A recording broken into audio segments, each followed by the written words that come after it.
Hey everyone, welcome back to the channel. Tonight, we're diving into some genuinely heartwarming stories that I think you're really going to connect with.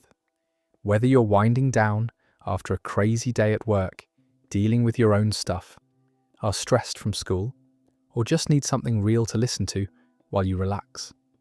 These stories are going to remind you that we're all figuring this out together. These aren't dramatic breakdowns or wild family feuds, just honest moments from those who learned something important about life, love, and everything in between. So grab whatever you're working on, get comfortable, and let's jump into some stories that might just give you exactly the perspective you didn't know you needed. These come from people who are brave enough to share the moments that changed them. And trust me, by the end of this, you're going to feel a little less alone in whatever you're going through. Let's start with this first story about learning one of the hardest lessons we all have to face at some point. The relationship that broke me but taught me boundaries. I'm 28 now, and looking back, I can see exactly where everything went wrong. But at the time, I thought I was doing everything right by staying and fighting for us. I met Jake when I was 24, fresh out of college and working my first real job. He was charming, funny, and had this way of making me feel like I was the most important person in the room. For the first few months, everything felt perfect. He'd surprise me with little gifts, remember details about my day, and we'd stay up talking until 3 a.m. about our dreams and fears. But slowly, things started changing. It wasn't dramatic at first, just little comments here and there. He'd make jokes about my friends, saying they were too loud or too dramatic. When I'd get excited about work accomplishments, he'd find ways to downplay them or redirect the conversation back to his own achievements. I told myself he was just having a bad day, or that he was stressed about his job. The real turning point came about 8 months in. I had planned a surprise birthday party for him, spent weeks coordinating with his friends and family, and put together what I thought was going to be an amazing celebration. When the day came, he seemed irritated from the moment people started arriving. He barely thanked me, spent most of the night on his phone, and afterward told me the whole thing was too much and that I should have asked him what he wanted instead of assuming. I was crushed, but I apologized. I actually apologized for trying to do something nice for him. That's when I should have seen the pattern, but instead I convinced myself I needed to try harder to understand what he needed from me. Over the next year and a half, I found myself walking on eggshells constantly. I stopped making plans without checking with him first. I started declining invitations from friends because he'd get moody when I chose to spend time with other people. I even turned down a promotion at work because it would have meant occasional travel, and he said long distance wouldn't work for our relationship. The final straw came when my mum was in the hospital for emergency surgery. I was terrified and needed to drive 3 hours to be with my family. When I called Jake to let him know what was happening, his first response wasn't concern for my mum or support for me. It was annoyance that I was cancelling our dinner plans without asking him first. He actually said, "Well, what am I supposed to do for dinner now?" That moment, sitting in my car in the hospital parking lot, I realised I had completely lost myself.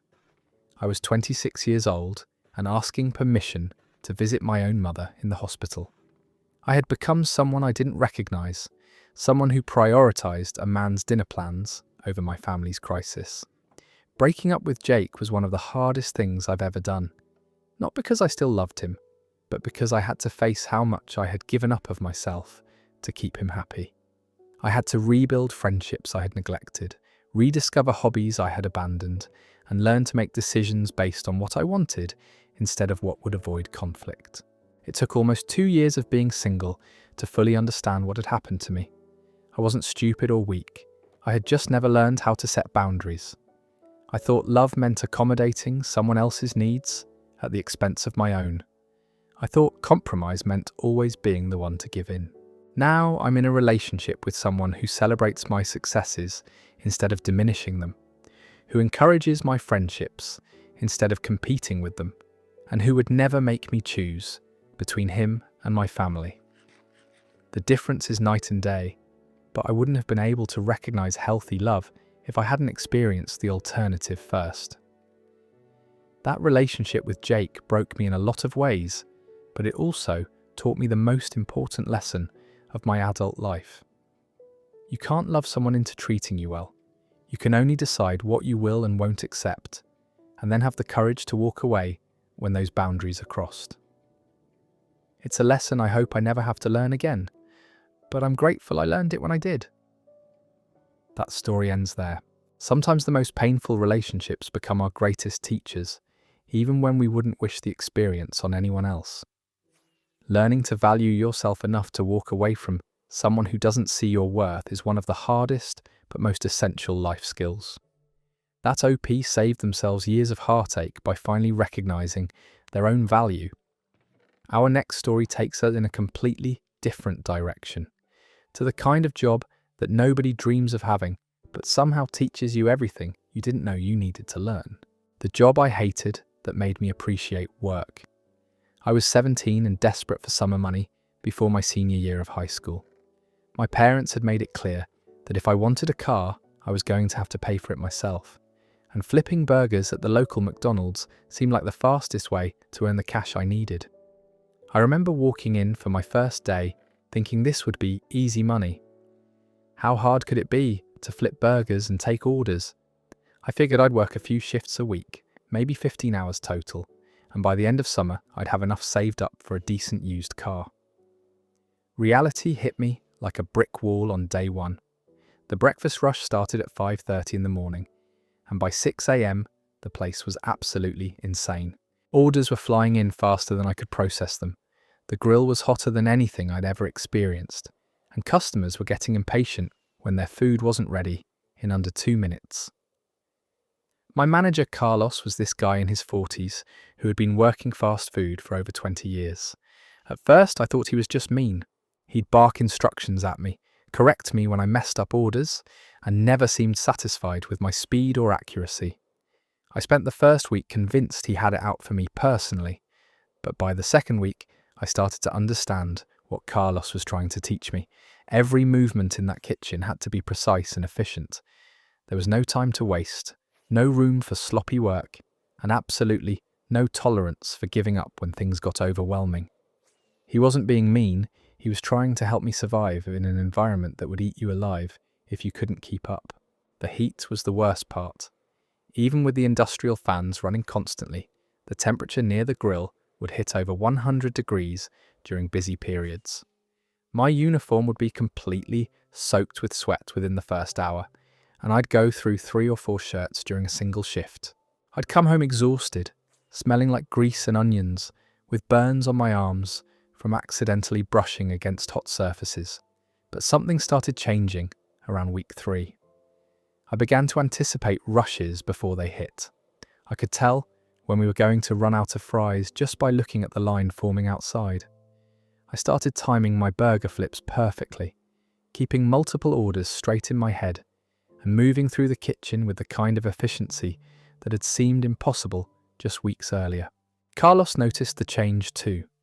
He started giving me more responsibility, teaching me how to manage inventory, showing me the tricks that separated experienced workers from newcomers.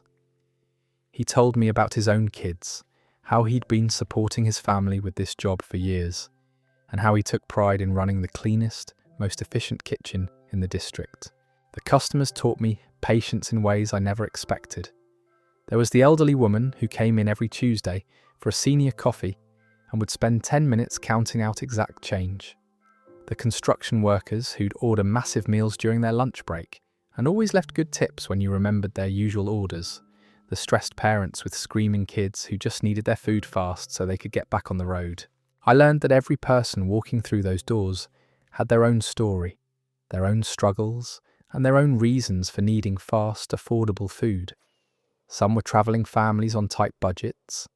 Others were people working multiple jobs who didn't have time to cook at home. A few were homeless individuals spending their last few dollars on a warm meal. By the end of the summer, I had saved enough money for my car, but I had gained something much more valuable. I understood what real work looked like. Not the kind of work where you sit at a desk and check your phone between tasks, but the kind where every minute counts, where your performance directly affects your co-workers, and where there's dignity in doing any job well. When I started college that fall, I had a completely different perspective on money. Every dollar I had earned represented time spent in that sweltering kitchen, dealing with difficult customers and pushing through exhaustion. I couldn't waste money carelessly anymore because I knew exactly how much effort went into earning it. I also gained massive respect for service workers everywhere. I understood why restaurant workers get frustrated when customers change their orders multiple times. I knew how much effort goes into keeping a kitchen clean and organised. I appreciated the skill it takes to manage multiple tasks under pressure while maintaining a friendly attitude. That summer job was miserable in a lot of ways, but it taught me more about work ethic, patience, and the value of money than any class or lecture ever could. It showed me that there's honour in any job done well, and that the people working these positions deserve respect and decent treatment. Now, whenever I go into any restaurant or service establishment, I remember those lessons. I tip well, I'm patient when there are delays, and I always try to treat workers with kindness, because I know how much that can mean during a difficult shift. That job I hated ended up shaping my entire approach to work and money for the rest of my life. That story wraps up there. There's something beautiful about how the jobs we think we're too good for often teach us the most about character and resilience. That OP learned more about real work in one summer than most people learn in years of easier positions. Sometimes the experiences we want to forget become the foundation for everything we value later. Let's move on to a story about failure and how sometimes the thing that embarrasses us most becomes exactly what we needed to grow. The time I failed my driving test, I was 16 and absolutely convinced I was going to ace my driving test on the first try. I'd been practicing with my dad for months. I knew the rules of the road inside and out, and I'd watched enough driving videos on YouTube to feel like an expert behind the wheel. The night before my test, I barely slept. I kept going over parallel parking techniques in my head, reviewing hand signals I'd probably never use, and imagining the moment I'd walk out of the DMV with my brand new license. All my friends had passed on their first attempt, and I was confident I'd be no different. My appointment was at 10 a.m. on a Tuesday morning. My dad drove me to the DMV, and I could feel my heart racing as we pulled into the parking lot. The testing area was busy with other nervous teenagers and their parents, all of us going through the same rite of passage. When my name was called, I met my driving instructor, a middle-aged woman named Mrs. Rodriguez, who had the kind of expression that gave nothing away. She checked my paperwork, explained the route we'd be taking, and climbed into the passenger seat of my dad's car. The first part of the test went perfectly. I adjusted my mirrors, fastened my seatbelt, and pulled out of the parking space with textbook precision. We drove through a residential neighbourhood where I carefully observed every speed limit sign, came to complete stops at stop signs, and signalled well in advance of every turn. I was feeling confident as we approached the parallel parking portion of the test. I'd practiced this manoeuvre hundreds of times in empty parking lots with my dad. I knew exactly how to line up the mirrors, when to start turning the wheel, and how to straighten out at the end. But something went wrong. Maybe it was nerves, maybe the space was tighter than what I'd practiced with, or maybe I just overthought the whole process. I pulled up next to the car in front of the space, started backing up, and immediately knew I was at the wrong angle. Instead of stopping and readjusting, I tried to correct it while still backing up. The result was a disaster. I ended up with my car diagonal across the parking space, blocking half the street, with my rear bumper about 6 inches from the car behind me. Mrs. Rodriguez calmly told me to pull forward and straighten out, which took 3 attempts and probably looked ridiculous to anyone watching. The rest of the test didn't go much better. I was flustered from the parallel parking failure, and it affected everything else. I rolled through a stop sign without realising it, forgot to check my blind spot during a lane change, and took a turn too fast in the DMV parking lot. When Mrs. Rodriguez told me I hadn't passed, I felt like the ground had opened up beneath me. She handed me a paper listing all my mistakes, explained that I could retake the test in 2 weeks, and wished me luck with more practice. I walked back to where my dad was waiting, trying not to cry from embarrassment. The drive home was quiet and humiliating. My dad tried to be encouraging, saying that lots of people fail their first time, but I knew he was disappointed too. We'd been planning to celebrate with lunch at my favourite restaurant, but instead we drove home in silence, while I stared out the window, feeling like a complete failure. What made it worse was explaining to my friends why I still didn't have my licence. They were all driving themselves to school, while I was still getting rides from my parents.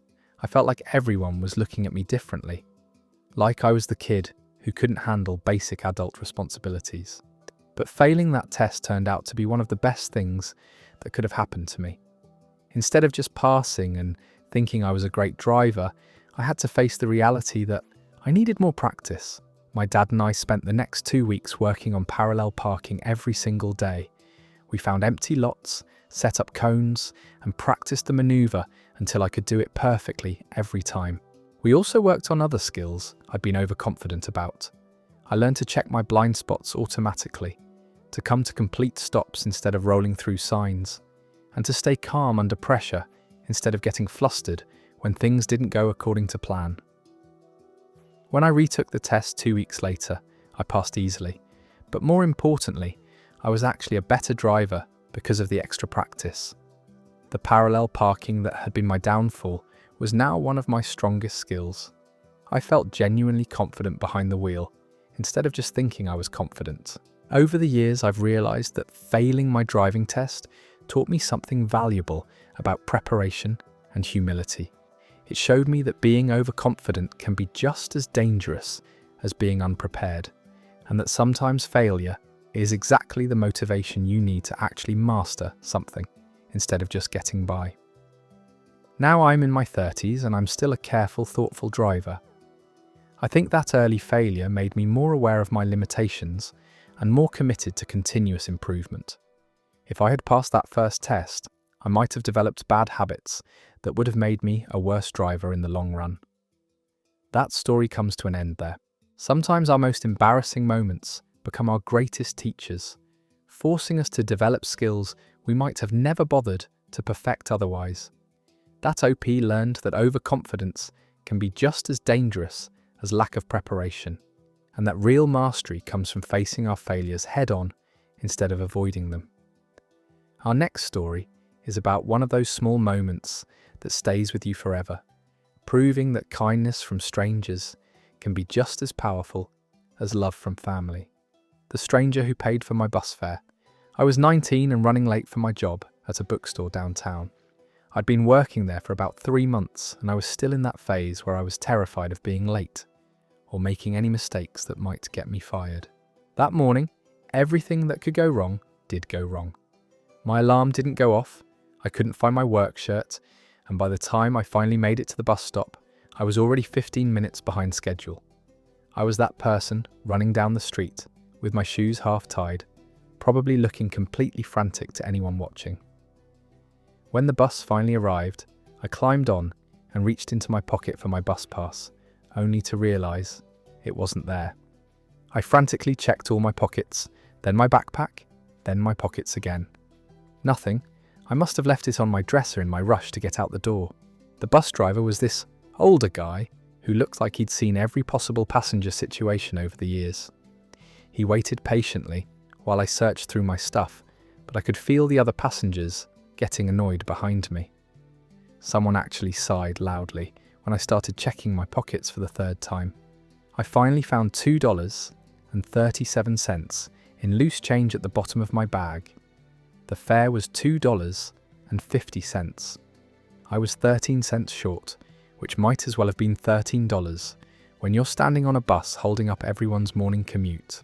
I started to explain to the driver that I'd left my pass at home, asking if there was any way he could let me ride, and I'd pay the difference tomorrow. Before he could answer, the woman sitting in the front seat stood up and dropped a quarter into the fare box. She didn't make a big deal about it. She didn't even look at me directly. She just put the quarter in, sat back down, and went back to reading her book like nothing had happened. The whole interaction took maybe 5 seconds, but I stood there for a moment, completely stunned by this tiny act of kindness. I managed to stammer out a thank you, but she just waved me off with a small smile and kept reading. I found a seat near the back and spent the entire ride thinking about what had just happened. This woman didn't know me, didn't owe me anything, and had absolutely no reason to help me out of my own carelessness. But she did it anyway, without hesitation, without making me feel embarrassed or grateful in an uncomfortable way. It was such a small thing, 25 cents, but in that moment, it felt huge. She had saved me from being late to work, from having to walk 40 minutes downtown, from starting my day feeling like a complete mess. I made it to work with 2 minutes to spare, and I remember feeling this incredible lightness for the rest of the day. Not just because I hadn't been late, but because someone had been kind to me for absolutely no reason other than seeing that I needed help. I've thought about that woman hundreds of times over the years. I never saw her again, never got to properly thank her or tell her how much that moment meant to me. But her kindness stuck with me in a way that changed how I move through the world. Now, whenever I see someone struggling with exact change, or looking lost, or clearly having a rough day, I remember that woman with her quarter. I've paid for people's coffee when their cards get declined, given directions to tourists who look confused, and helped carry groceries for elderly people struggling with heavy bags. None of these things cost me much, just like that quarter didn't cost her much. But I know from experience that small kindnesses can completely change someone's day, maybe even their perspective on humanity in general. That 25 cents taught me that kindness doesn't have to be grand or expensive or life-changing. Sometimes it's just noticing when someone needs help and quietly providing it without making them feel worse about their situation. It's being the person who makes someone else's day a little easier instead of a little harder. I still carry extra change in my pocket sometimes, just in case I encounter someone in the same situation I was in that day. It's my way of paying forward a kindness that happened over a decade ago, but still influences how I try to treat people. That story ends there. Sometimes the smallest gestures create the biggest ripples. One quarter from a stranger taught that OP more about human kindness than any grand gesture ever could. It's beautiful how these tiny moments of decency can reshape our entire approach to living in the world with other people. Moving on to a story about family and how sometimes the fights that hurt us most can actually bring us closer together than we ever imagined possible. The argument with my sister that made us closer. My sister Emma is 3 years older than me, and growing up, we were typical siblings. We'd fight over everything, steal each other's clothes, and generally drive our parents crazy with our constant bickering. But we also had each other's backs when it mattered, and I always assumed we'd stay close as adults. When I was 22 and she was 25, we had the biggest fight of our lives over something that seems almost silly now, but felt earth-shattering at the time. Our grandmother had passed away and left behind this beautiful antique necklace that had been in our family for generations. Both Emma and I had always loved it, and we'd both assumed we'd inherit it someday. The problem was, our grandmother's will was vague about who should get specific jewellery pieces. It just said to be divided among the granddaughters. Emma, being the oldest granddaughter, felt like she had the strongest claim to it. I felt like since I was the one who had spent the most time with our grandmother in her final years, visiting her every week and helping her with errands, I had earned it. The fight started over dinner at our parents' house when we were going through our grandmother's things. Emma picked up the necklace and said she was planning to wear it to her upcoming wedding. I told her I thought we should discuss it as a family before anyone claimed anything. She said there was nothing to discuss since she was the oldest. That's when I lost it. I accused her of being selfish and entitled, of thinking she deserved everything just because she was born first. She fired back that I was jealous of her engagement and trying to ruin her wedding planning. We said horrible things to each other, things we'd been holding back for years about old resentments and perceived favoritism from our parents. The fight escalated until we were both crying and screaming, bringing up every slight and disappointment from our childhood. I told her she was self-centered and had always gotten everything handed to her.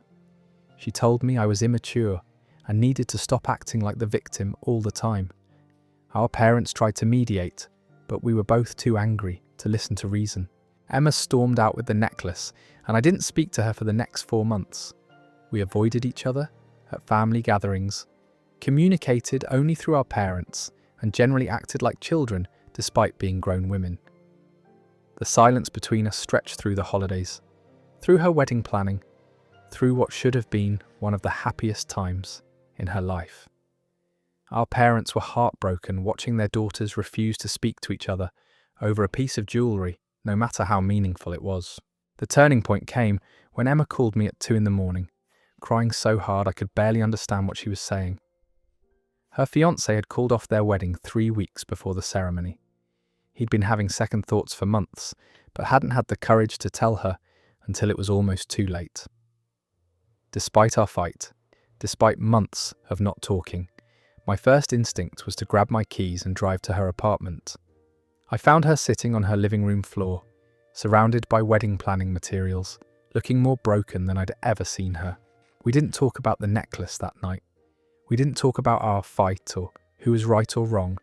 I just held my sister while she cried and helped her figure out how to cancel vendors and return wedding gifts. We stayed up until sunrise, making phone calls and eating ice cream directly from the container. Over the next few weeks, as Emma dealt with the aftermath of her cancelled wedding, we slowly started rebuilding our relationship. We talked about why we'd fought so viciously, about old hurts we'd been carrying around for years, about how we'd both felt like we had to compete for our parents' attention growing up. We realised that the necklace had never really been about the necklace. It had been about feeling valued, about wanting proof that we mattered to our grandmother and to each other. We'd both been dealing with our own insecurities and had projected them onto this family heirloom. Eventually, Emma came up with a solution that was so simple, I couldn't believe we hadn't thought of it during our original fight. She suggested we take turns with the necklace, switching every year on our grandmother's birthday. That way, we'd both get to wear it and feel connected to her memory, and neither of us would have to give up that connection permanently. The first time we made the exchange, we met at our grandmother's grave and told her about our plan. It felt like closure and a new beginning at the same time. Emma wore it for the first year, and when she passed it to me the following year, it felt like she was giving me something much more valuable than jewellery. That fight taught us both that we'd rather have each other than be right about who deserved what. It showed us that family relationships require forgiveness, compromise, and the willingness to admit when you've been wrong. Most importantly, it proved that even the worst conflicts can lead to deeper understanding if both people are willing to do the work to repair the damage. Emma got remarried 2 years later to someone who deserved her, and I was her maid of honour. She wore our grandmother's necklace, and during her speech at the reception, she talked about how the most important thing our grandmother had taught us was that family love is stronger than family fights. Now we're closer than we've ever been. We talk every week, vacation together, and laugh about how we almost lost each other over a piece of jewellery. That necklace still gets passed between us every year, but it's no longer just about our grandmother's memory. It's about the relationship we almost threw away and were lucky enough to rebuild. That story concludes there. Sometimes the fights that threaten to destroy relationships end up making them stronger than they ever were before. Emma and the OP learned that being sisters meant more than being right, and that real love requires the courage to forgive and start over. The necklace became a symbol of their renewed bond rather than the thing that divided them. Let's move to a story about one of the most fundamental life skills we all have to learn, often through spectacular failure and embarrassing mistakes. The summer I learned to cook. I was 20 years old and moving into my first apartment with 2 roommates. Up until that point, I'd lived on campus where meal plans took care of everything, or at home where my mum did most of the cooking. I could make basic things like scrambled eggs and sandwiches, but I'd never attempted anything that required actual skill or technique. My roommates, Jake and Sarah, were both decent cooks who had grown up helping their families in the kitchen. They'd casually mention making stir-fry for dinner or baking bread from scratch, and I'd nod along like I knew what they were talking about, while secretly panicking about how I was going to feed myself for an entire year. The first week in our new place, we decided to take turns cooking dinner for the group.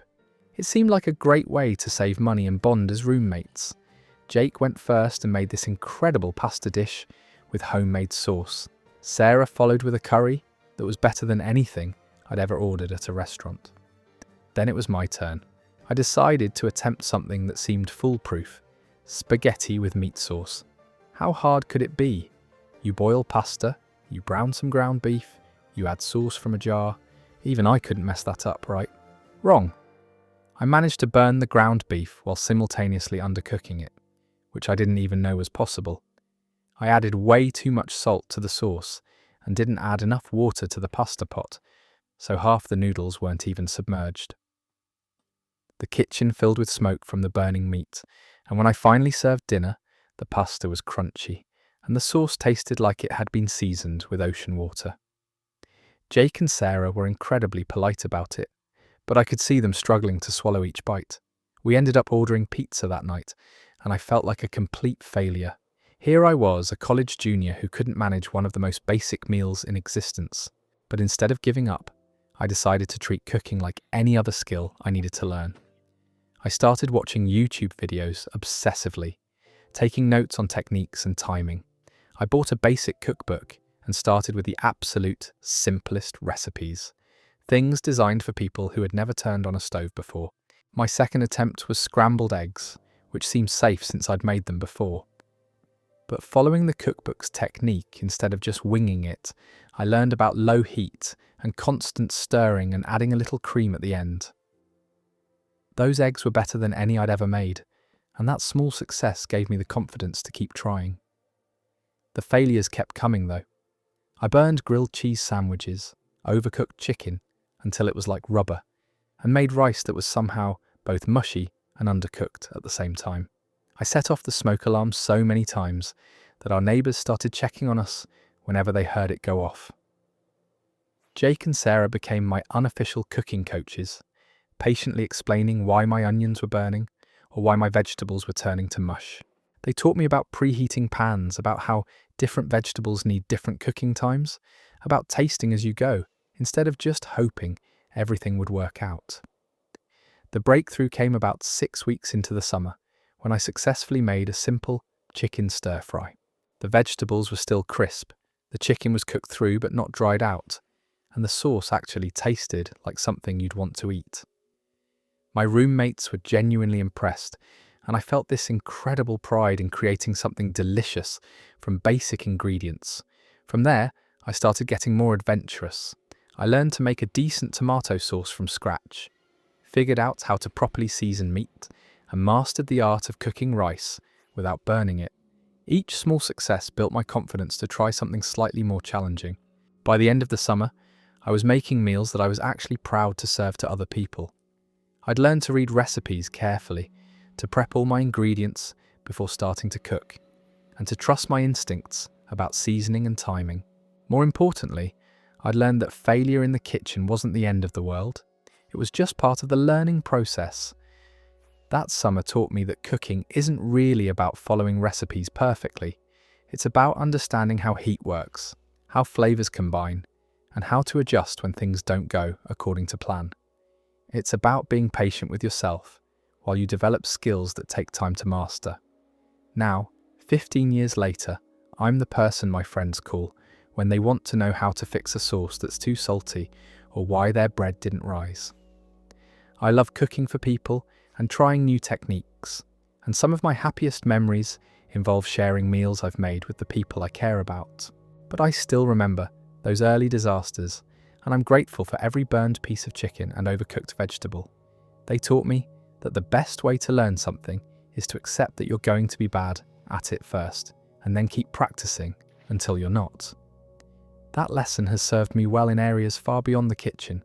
That story ends there. Learning to cook taught the OP way more than just how to feed themselves. It showed them that mastery comes through embracing failure as part of the process, and that even the most basic life skills require patience, practice, and the willingness to start over when things go wrong. Sometimes the best teachers are our own mistakes. Our next story is about one of those moments that seems like a complete disaster at the time, but ends up being exactly what you needed without knowing it. The missed flight that changed my day. I was 25 and travelling to Portland for a job interview that I'd been preparing for weeks. This wasn't just any interview, it was for a position at a design firm I'd been dreaming of working for since college. I had researched every project they'd ever done, memorised the names of all their senior partners, and even bought a new suit specifically for this meeting. My flight was scheduled to leave at 7 a.m, which meant getting to the airport by 5:30 to be safe. I set 3 different alarms, laid out my clothes the night before, and even pre-packed my carry-on bag with my portfolio and all my interview materials. I was not going to let anything go wrong with this opportunity. Of course, everything that could go wrong did go wrong. My first alarm didn't go off because of a power outage during the night. My phone had died because I forgot to plug it in properly. By the time I woke up naturally, it was already 6:15 a.m, and I was in full panic mode. I threw on my interview clothes, grabbed my bag, and called an Uber while running down the stairs of my apartment building. The driver was great and drove as fast as legally possible, but by the time we hit the usual morning traffic jam on the highway, I knew I was cutting it way too close. I made it to the airport at 6:55 a.m, exactly 5 minutes before my flight was supposed to depart. I sprinted through the terminal with my bag bouncing behind me, probably looking like someone running from the law. When I finally made it to my gate, completely out of breath and sweating in my new suit, the gate was empty, except for one airline employee cleaning up. She looked at me sympathetically and confirmed what I already knew in my heart. The flight had left on time, and the next available flight to Portland wasn't until 2 p.m.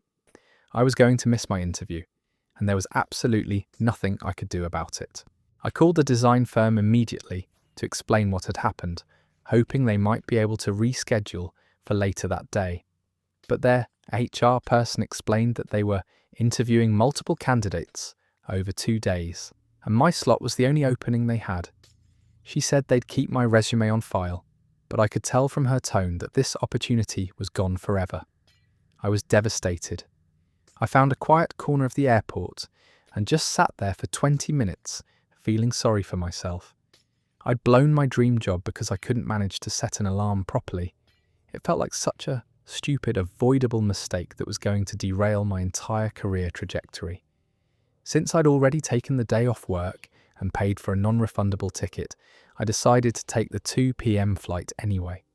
Maybe I could at least explore Portland for a few hours and make something positive out of this disaster. I changed into more comfortable clothes and tried to salvage what was left of my day. While waiting for my flight, I was sitting in the terminal reading a book when someone sat down next to me. It was a woman about my age with a laptop bag and the kind of tired look that comes from too much business travel. She glanced over at my book and asked if I'd recommend it. We started talking, and I learned that her name was Maya, and she was a graphic designer travelling to Portland for a client meeting. When I mentioned that I was also in design, but had just missed the interview that was supposed to change my life, she was incredibly sympathetic and understanding. Maya told me about her own career path, how she'd started at a small agency and worked her way up to eventually starting her own freelance business. She talked about the ups and downs of the industry, the importance of building a good portfolio, and how sometimes the best opportunities come from unexpected places rather than the jobs you think you want. During our flight, we kept talking about design trends, shared career frustrations, and discovered we had a lot of common interests beyond work. She was funny and insightful, and talking to her made me forget about how upset I was about the missed interview. When we landed in Portland, Maya mentioned that she had a few hours before her client meeting and asked if I wanted to grab coffee and continue our conversation. We found this great little cafe downtown, and she looked through my portfolio, offering genuinely helpful feedback and suggestions for improvement. Then she said something that completely changed everything. Her client meeting that afternoon was with a startup that was looking to hire a full-time designer, and based on our conversation, she thought I might be perfect for the role.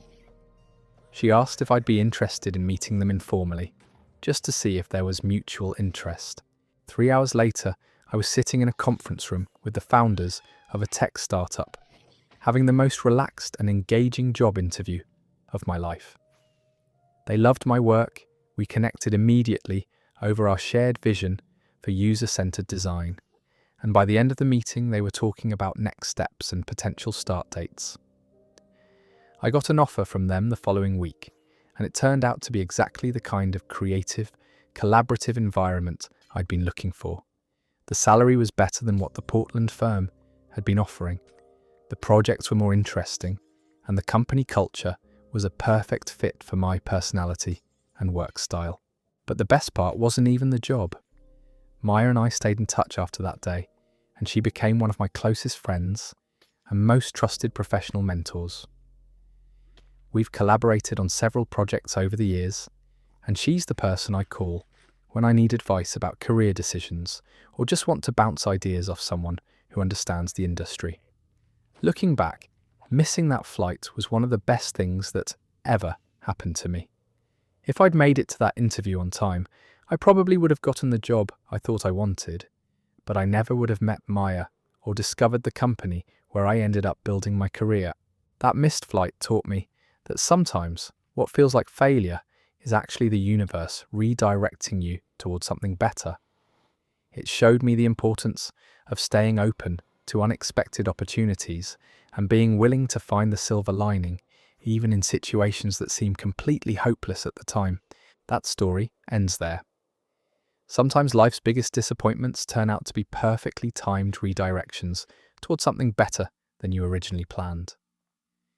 Maya became both a career mentor and lifelong friend, proving that the connections we make during our lowest moments often end up being the most meaningful. The OP learned that missing one door can lead to discovering a better one you never knew existed. Let's move to a story about one of those teachers who changes everything with just a few words at exactly the right moment. The teacher who believed in me. I was 16 and ready to drop out of high school. Not because I was rebellious or didn't care about my future, but because I genuinely believed I was too stupid to succeed academically. I'd been struggling with undiagnosed learning differences for years, watching my classmates grasp concepts that seemed impossible for me to understand. Math was the worst subject for me. While other kids could solve equations in their heads, I would stare at the same problem for 20 minutes and still have no idea where to start. My test scores were consistently in the bottom 10% of my class, and I'd started to accept that some people were just naturally smart while others, like me, weren't. My parents were supportive, but didn't really understand what I was going through. They'd help me with homework when they could, but they both worked long hours and had limited education themselves. They wanted me to succeed, but didn't have the tools or knowledge to help me figure out why school was so much harder for me than it seemed to be for everyone else. By junior year, I was failing 3 classes and barely passing the others. I'd started skipping school regularly, not to cause trouble, but because sitting in classrooms where I couldn't understand what was happening felt like torture. I was convinced that dropping out and getting a job was the only realistic option for someone with my limited abilities. That's when I ended up in Mr. Patterson's remedial math class. It was basically where they put all the kids who were failing regular math, and most of us had pretty much given up on academics entirely. Mr. Patterson was this older guy, maybe in his 50s, who had been teaching for decades and had seen every type of struggling student you could imagine. On my first day in his class, I sat in the back row and prepared to zone out for another semester of mathematical confusion. But Mr. Patterson did something different from every other math teacher I'd ever had. Instead of jumping straight into formulas and equations, he started by asking us about our experiences with math and why we thought we were struggling. When it was my turn to share, I mumbled something about being bad at numbers and not having a math brain. Mr. Patterson looked directly at me and said something that stopped me cold. He said, "I don't believe in math brains. I believe in math confidence, and confidence can be built with the right approach and enough practice." About over the next few weeks, Mr. Patterson worked with each of us individually to identify where our understanding had broken down. He discovered that I'd been missing fundamental concepts from as far back as elementary school, which explained why more advanced topics seemed impossible. Instead of pushing me to keep up with grade-level work, he helped me fill in those gaps systematically. He taught me that math was like building a house. You couldn't construct the upper floors if the foundation wasn't solid. We spent time on basic concepts that I should have learned years earlier, but he never made me feel stupid or behind. He treated these review sessions like detective work, helping me discover where my knowledge had holes and then fixing them methodically. The breakthrough came about 6 weeks into the semester when I successfully solved a problem that had stumped me for days. It wasn't a particularly advanced equation, but it required understanding several concepts that I'd never fully grasped before. When I got the right answer, Mr. Patterson smiled and said, "See, you do have a math brain. You just needed someone to help you organize it." That moment changed everything for me. For the first time in my academic life, I felt capable of learning something that had always seemed impossible. Mr. Patterson continued working with me throughout the semester, always pushing me just slightly beyond my comfort zone while making sure I had the support I needed to succeed. By the end of junior year, I was passing all my classes for the first time in years. More importantly, I'd developed study strategies and learning techniques that worked for my particular brain. Mr. Patterson had taught me that struggling with certain subjects didn't mean I was stupid. It meant I learned differently and needed different approaches. Senior year, I took regular math classes instead of remedial ones. It was challenging, but I had the confidence and tools to handle the difficulty. I graduated on time with my class, something that had seemed impossible just 2 years earlier. Mr. Patterson attended my graduation ceremony, and afterward I thanked him for everything he'd done for me. He said something that day that I still carry with me 15 years later. He told me that teaching isn't about being smart enough to understand concepts. It's about being persistent enough to keep trying different approaches until something clicks. I went to community college after high school and eventually transferred to a 4-year university where I studied education. I wanted to become the kind of teacher who could help struggling students the way Mr. Patterson had helped me. I'm now a high school teacher myself, working with kids who remind me of my 16-year-old self. Every time I have a student who thinks they're too stupid to learn, I remember what Mr. Patterson taught me about the difference between intelligence and confidence.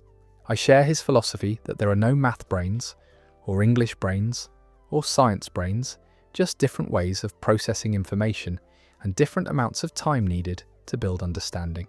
Mr. Patterson didn't just save my academic career, he taught me that one person believing in your potential can completely change your perception of what you're capable of achieving. That lesson has influenced every aspect of my life, not just my education, but my relationships, career, and approach to challenges in general. That story concludes there. One teacher's refusal to accept that some kids just aren't math people completely transformed that OP's life trajectory. Mr. Patterson understood that confidence and proper foundation matter more than natural ability, and his belief gave a struggling student the tools to succeed. Sometimes the most powerful thing an adult can do is see potential where a young person sees only failure. Moving on to a story about unconditional love and the profound lessons that come from our relationships with animals. The dog that taught me loyalty. When I was 8 years old, my parents finally agreed to let me get a dog after 2 years of relentless begging, negotiating, and promising to take full responsibility for a pet. We went to the local animal shelter on a Saturday morning, and I was convinced I'd know immediately which dog was meant to be mine. I expected to fall in love with a playful puppy or maybe a beautiful golden retriever like the dogs I'd seen in movies. Instead, I found myself drawn to this medium-sized mutt in the corner of the kennel area. He had floppy ears, a greying muzzle, and the saddest eyes I'd ever seen. The shelter volunteer told us his name was Buddy and that he was probably around 6 years old. Buddy had been at the shelter for 8 months, which was unusually long for a dog his size and temperament. He wasn't aggressive or difficult, but he wasn't particularly outgoing either. While other dogs jumped up on the kennel doors seeking attention from potential adopters, Buddy would just sit quietly and watch people pass by. When I asked to meet him, the volunteer brought him into one of the small visiting rooms. Buddy didn't run around or try to play like the other dogs I'd met that day. He just walked over to where I was sitting on the floor and laid his head in my lap. He looked up at me with those expressive eyes, and I knew without any doubt that he was supposed to come home with us. My parents tried to talk me into considering some of the younger, more energetic dogs, pointing out that Buddy might not have as many years left, and that an older dog might not be as much fun for a kid my age. But I was determined. There was something about his quiet dignity and the way he'd immediately trusted me that made me feel protective of him. Buddy came home with us that afternoon, and from day one, he became my constant companion.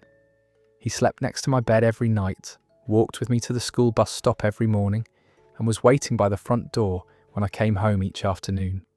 He wasn't a particularly playful or high-energy dog, but he was steady and reliable in a way that made me feel safe and loved. What amazed me about Buddy was his unwavering loyalty, not just to me, but to our entire family. When my little sister was born 2 years later, he immediately appointed himself as her protector. He would lie next to her crib during naps and gently nudge my parents awake if she started crying during the night. He seemed to understand that she was fragile and important. Buddy taught me responsibility in ways I hadn't expected. Taking care of him wasn't just about feeding him and making sure he had water, though I took those duties seriously. It was about paying attention to his needs, noticing when he wasn't feeling well, and putting his comfort ahead of my own convenience sometimes. There were nights when I wanted to stay inside and watch TV, but I knew Buddy needed his evening walk. There were mornings when I was running late for school, but I still took time to let him out in the backyard and make sure he had food in his bowl. These small acts of daily care taught me that love isn't just a feeling. It's a commitment to showing up consistently for someone who depends on you. As I got older and started spending more time with friends and extracurricular activities, Buddy never made me feel guilty for being away from home. He was always genuinely excited to see me when I returned, whether I'd been gone for 2 hours or 2 days. His happiness at my return was pure and uncomplicated, never tinged with resentment or demands for explanation about where I'd been. During my difficult teenage years, when I was moody and unpredictable and probably not very pleasant to live with, Buddy remained a constant source of comfort and acceptance. He didn't judge me for my bad moods or try to fix my problems. He just stayed close by, offering his quiet presence when I needed it most. When I was dealing with typical teenage drama, friendship conflicts, or academic stress, I would often find myself sitting on the floor of my room talking to Buddy about whatever was bothering me. He would listen with the kind of focused attention that made me feel heard and understood, even though he couldn't offer advice or solutions. Buddy lived to be 14, which gave us 8 wonderful years together. As he got older and his health started declining, I learned about the difficulty of loving someone whose time with you is limited. Watching him slow down and struggle with basic activities that had once been effortless was heartbreaking, but it also taught me to appreciate every ordinary moment we had together. The day we had to say goodbye to Buddy was one of the hardest days of my childhood, but even in that final moment at the veterinarian's office, he taught me something important about love and loyalty. He stayed calm and trusting, seeming to understand that we were making this choice out of love for him rather than giving up on him. Having Buddy during those formative years taught me that love is patient, consistent, and unconditional. He showed me what it means to be loyal, not just during the good times, but especially during the difficult ones. He demonstrated that sometimes the most meaningful relationships are built not on excitement or entertainment, but on quiet devotion and simple presence. Now, as an adult, I try to bring the same kind of steady loyalty to my human relationships that Buddy showed me every day for 8 years. When friends are going through hard times, I remember how much it meant to have someone who would just sit with me without trying to fix everything. When family members are struggling, I think about Buddy's example of offering comfort without judgment. Buddy taught me that loyalty isn't about grand gestures or dramatic declarations. It's about showing up consistently, paying attention to the people you love, and being willing to put their needs ahead of your own convenience. Those lessons have shaped how I approach friendships, romantic relationships, and eventually parenthood. That story ends there. Buddy showed that OP what pure, uncomplicated love looks like, the kind that doesn't keep score or hold grudges.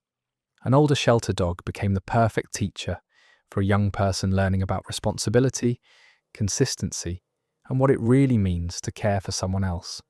Sometimes the most profound lessons about human connection come from our relationships with animals who love us exactly as we are.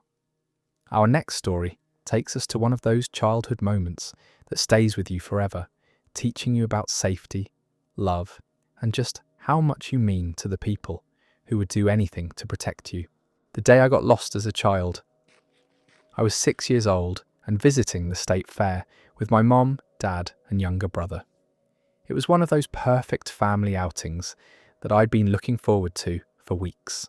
The fair had everything a kid could want: carnival rides, games with giant stuffed animal prizes, and more junk food than I could eat in a lifetime.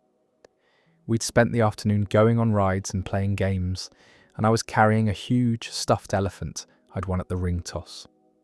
My little brother was getting tired and cranky, so my parents decided we should head toward the exit and call it a day. I was disappointed because I hadn't gotten to go on the Ferris wheel yet, but I understood that we needed to leave before my brother had a complete meltdown. As we were walking through the crowded midway toward the parking area, something caught my eye at one of the game booths. There was this incredible remote control helicopter that looked exactly like the one I'd been begging my parents to buy me for months. The man running the booth was demonstrating how it worked, making it hover and spin in the air above the crowd. I stopped to watch, completely mesmerized by this helicopter. I was only planning to look for a minute, but the demonstration was so fascinating that I lost track of time. When I finally turned around to catch up with my family, they were nowhere to be seen. At first, I wasn't too concerned. The fair was crowded, and I figured they were just a few steps ahead of me, maybe blocked by other people. I walked in the direction we'd been heading, looking for my dad's red baseball cap or my mum's blue sweater, but after walking for what felt like forever, I still couldn't see them anywhere. That's when the panic started to set in. The crowds that had seemed fun and exciting just minutes earlier now felt overwhelming and scary. Everyone around me was a stranger, and they all seemed so much taller than me. I couldn't see over their heads to look for my family, and the noise of the carnival games and music made it impossible to hear if my parents were calling my name. I started walking faster, then almost running, clutching my stuffed elephant and trying not to cry. Every person wearing a red hat made my heart jump, thinking it might be my dad, but it was always someone else. I began to imagine all the terrible things that could happen to a lost child at a fair, and I was getting more frightened by the minute. After what felt like hours, but was probably only 15 minutes, I decided to stop moving and stay in one place like I'd been taught in school during stranger danger lessons. I found a bench near one of the food stands and climbed up on it so I'd be easier to spot. I was crying by this point, but trying to be brave and remember what my parents had always told me about what to do if I got separated from them. A kind woman who was working at the nearby funnel cake stand noticed me sitting alone and crying. She came over and asked if I was lost, and when I nodded, she told me she was going to help me find my family. She walked me over to the security booth, the near the main entrance, holding my hand and talking to me in a calm, reassuring voice. The security guard was this friendly, older man who asked me my name and what my parents looked like. He got on his radio and started describing me to other security personnel around the fair. Then he asked if I wanted to make an announcement over the loudspeaker system to let my parents know where I was. Hearing my own voice echoing across the entire fairgrounds was both scary and exciting. I said, "Mommy and Daddy, this is Emma. I'm at the security booth by the front gate with Officer Jim. Please come find me." My voice sounded so small over that big speaker system, but I hoped my parents would hear it wherever they were.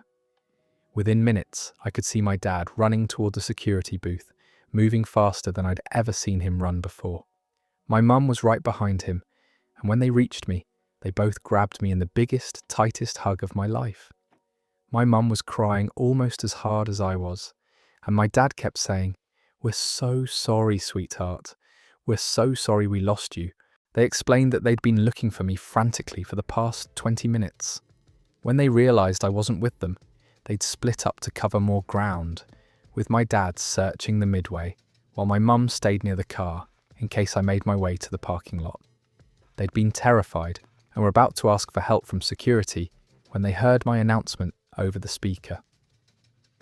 The ride home was quiet except for my parents occasionally asking if I was okay and reminding me how much they loved me. My little brother had fallen asleep in his car seat, completely unaware of the drama that had unfolded. I sat in the back clutching my stuffed elephant, feeling simultaneously exhausted and incredibly safe.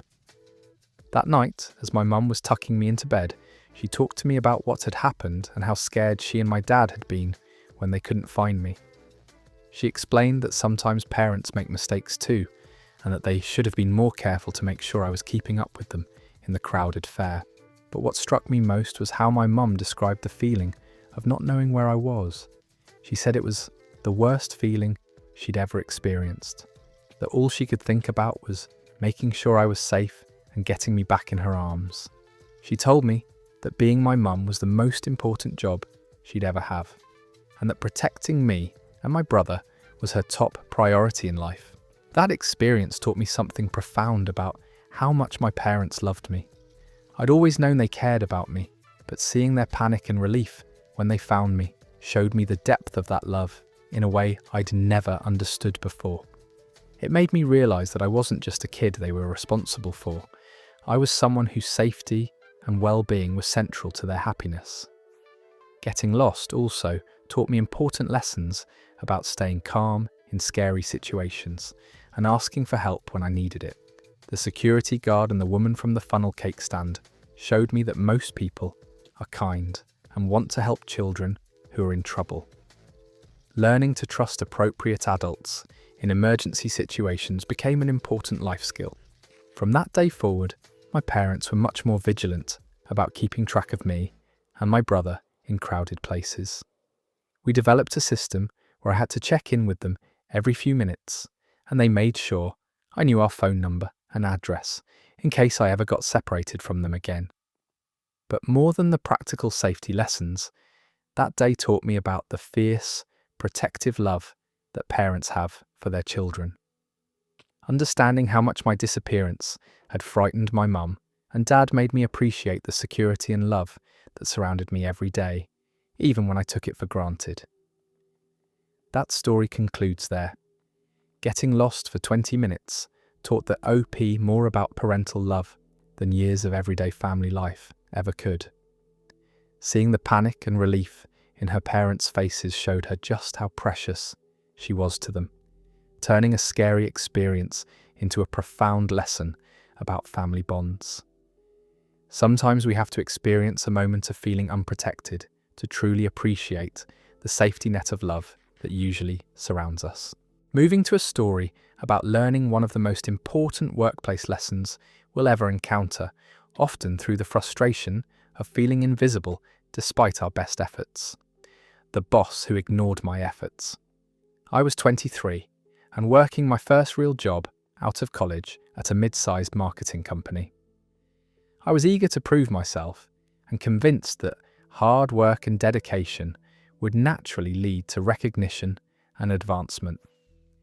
I'd been raised to believe that if you just put your head down and did excellent work, success would follow automatically.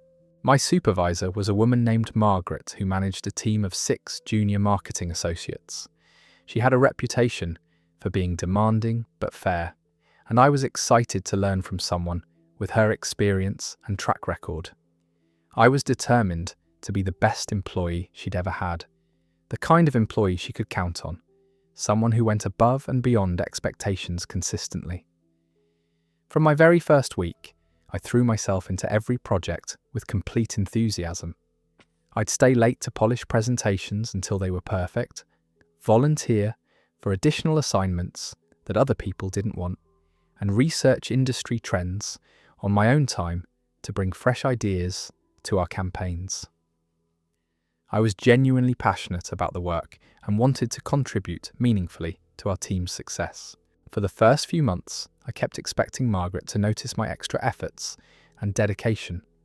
I'd submit reports that were more thorough than required, offer creative solutions during brainstorming sessions, and consistently meet every deadline ahead of schedule.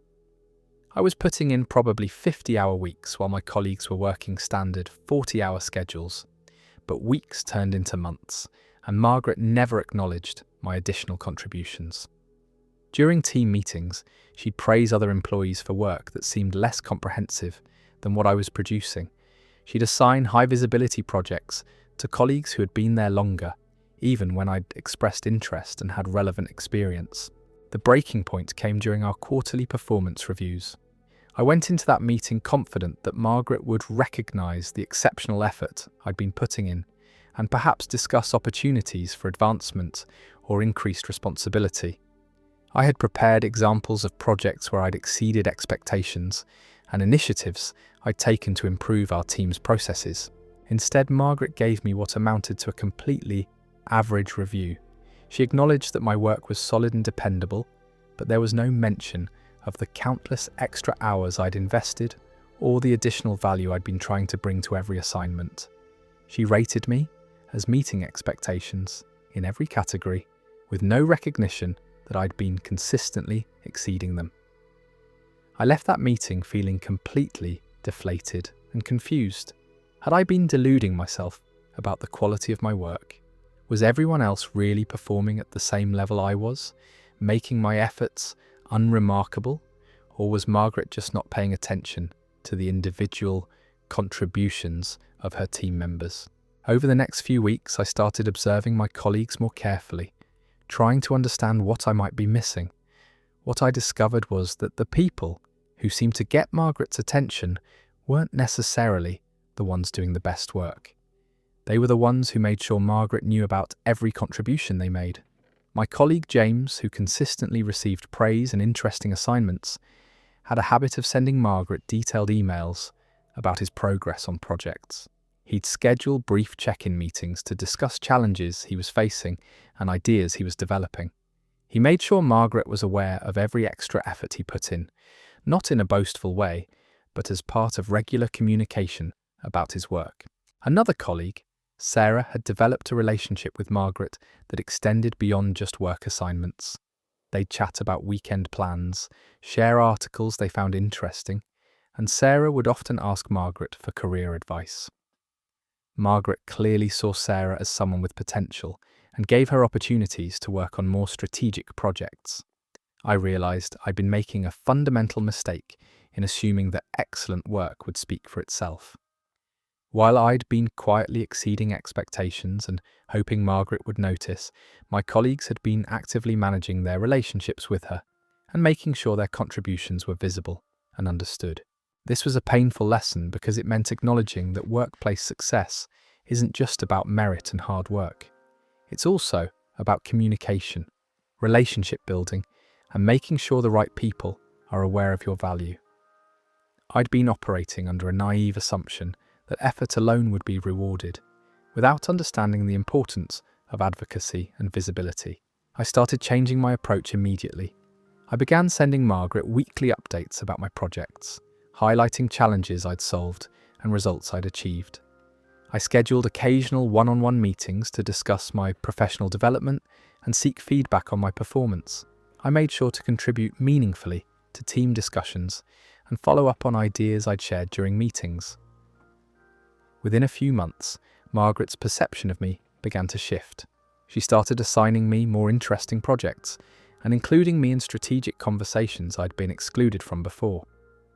During my next performance review, she acknowledged the high quality of my work and discussed possibilities for advancement within the company. But the most important lesson wasn't about managing up or workplace politics. It was about learning to find validation internally rather than depending on external recognition for my sense of professional worth. I realized I'd been measuring my success entirely by whether Margaret noticed and praised my efforts, which gave her too much power over my job satisfaction and self-esteem. I learned to take pride in the quality of my work, regardless of whether anyone else acknowledged it. When I completed a project I was proud of, I celebrated that accomplishment privately before worrying about whether my supervisor would recognize it. I started keeping a personal record of my achievements and contributions, not for performance reviews, but for my own sense of professional growth and competence. This shift in mindset made me more resilient and confident in subsequent jobs. I continued to work hard and strive for excellence, but I wasn't devastated when supervisors didn't immediately notice or praise my efforts. I understood that recognition was nice when it happened, but it wasn't the primary measure of whether I was doing valuable work.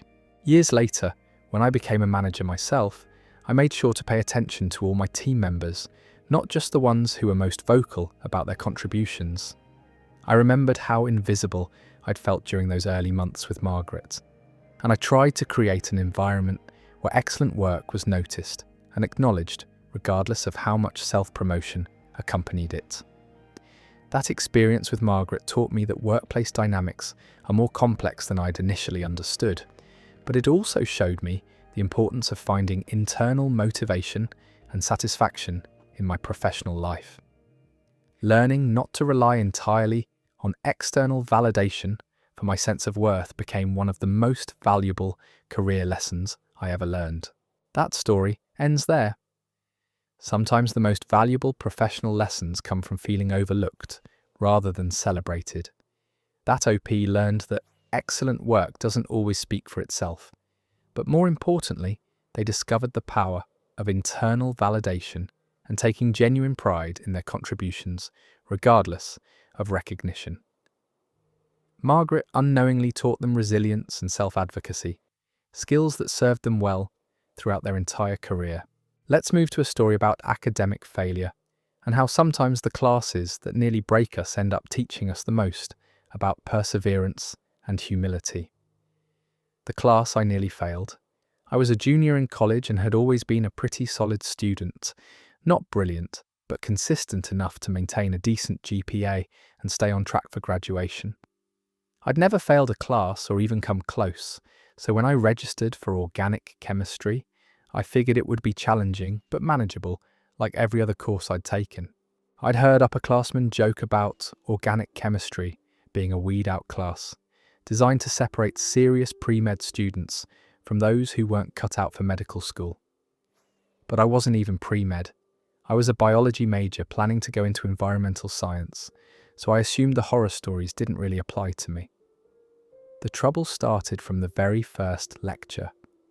Professor Williams began explaining molecular structures and reaction mechanisms at a pace that left me completely lost within 20 minutes. While other students were taking notes and nodding along, I was staring at the whiteboard trying to understand what language he was speaking. I told myself it was just first day jitters and that things would make more sense once I had time to review the material at home. But when I opened my textbook that evening, the concepts seemed even more confusing than they had during lecture. The diagrams looked like abstract art, and the chemical equations might as well have been written in hieroglyphics. Week after week, I fell further behind. Each new topic built on previous concepts that I hadn't mastered, creating this snowball effect where my confusion compounded daily. I'd spend hours reading the same chapter over and over, watching online tutorials, and trying to make sense of practice problems, but nothing seemed to stick. The first exam was a disaster. I walked out of that classroom knowing I'd failed before the professor even graded it. When I got my paper back with a large red 34 written at the top, I wasn't surprised, but I was devastated.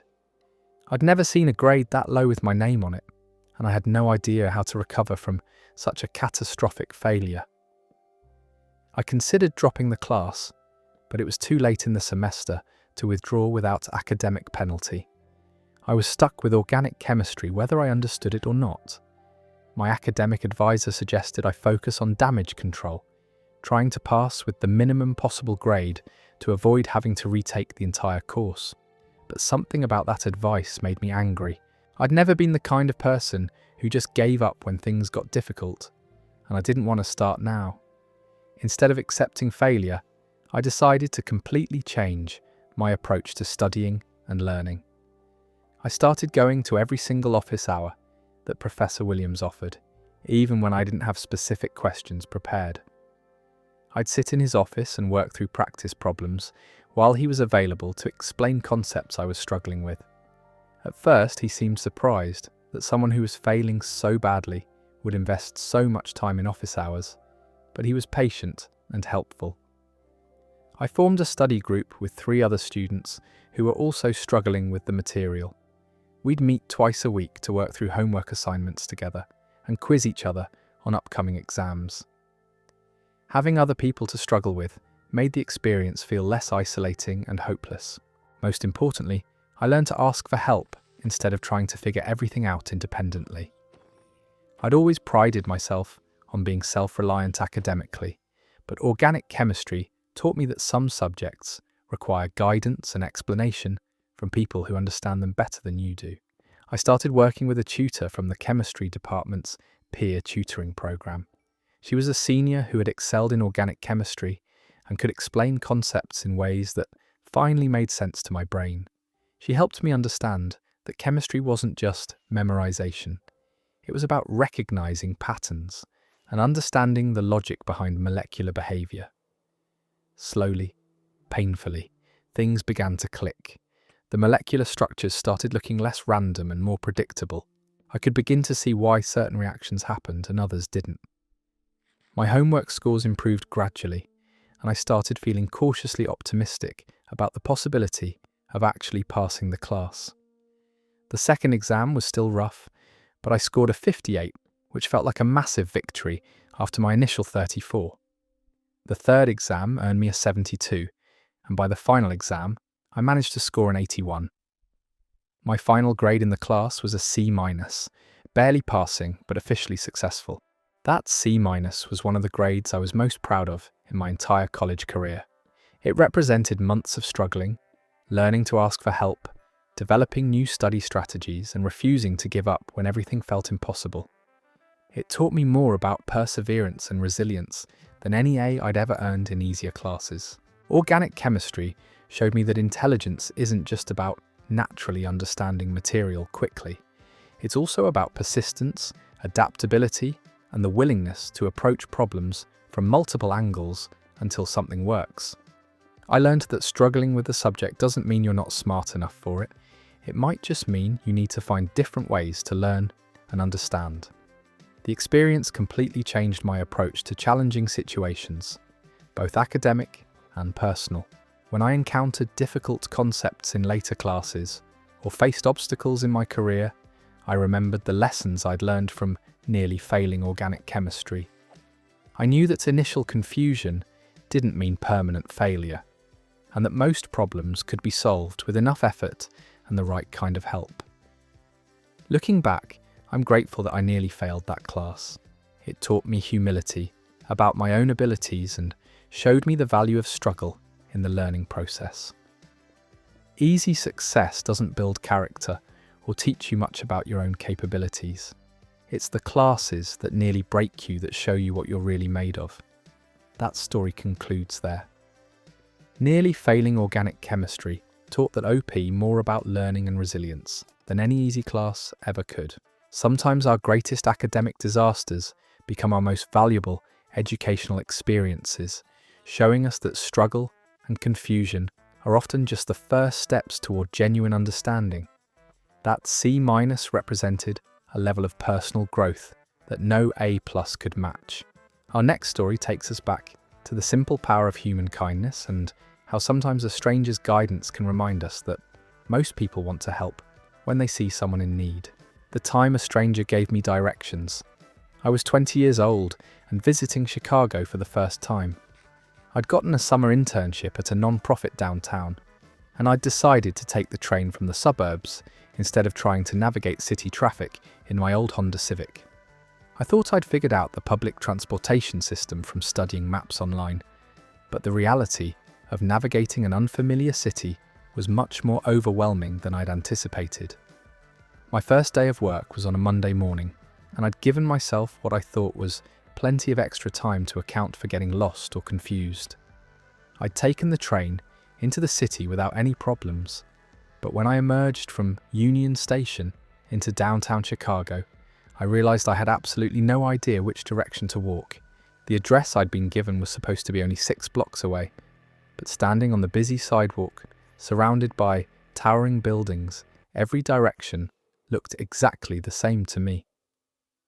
I pulled out the printed map I'd brought, but trying to orient myself using a piece of paper while people rushed past me on all sides was proving impossible.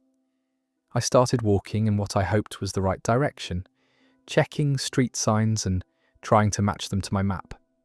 But after 15 minutes of wandering, I was completely lost and starting to panic. My phone battery was nearly dead, so I couldn't use GPS, and I was supposed to be at work in 20 minutes. I was standing on a corner looking completely confused when this older man in a business suit walked up to me and asked if I needed help finding something. I must have looked as lost as I felt, because he had this patient, understanding expression that immediately made me feel less panicked. I showed him the address on my paperwork, and he nodded knowingly. He told me the building was actually pretty tricky to find if you weren't familiar with the area, and that he'd seen plenty of people standing on that same corner looking confused.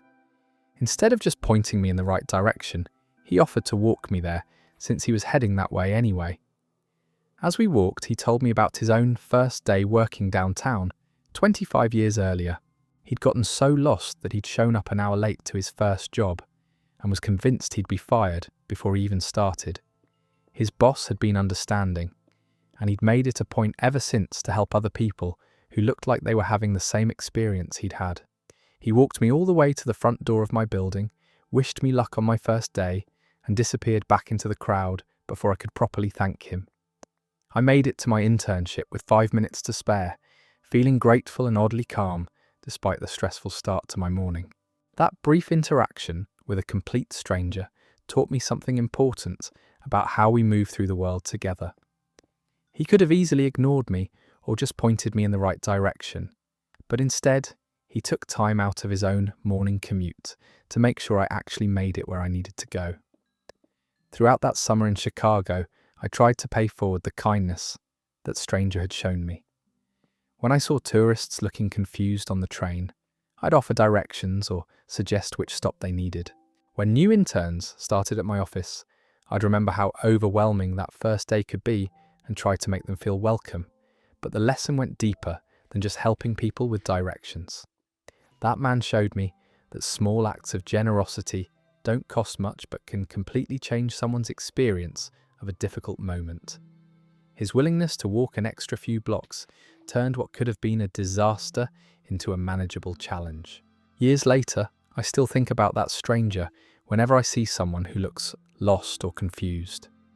Taking a few minutes to help doesn't require any special skills or resources, just the awareness that we all struggle sometimes and the willingness to offer assistance when we can. That story ends there. One stranger's kindness turned a potentially terrible first day into a reminder that most people genuinely want to help when they see someone struggling.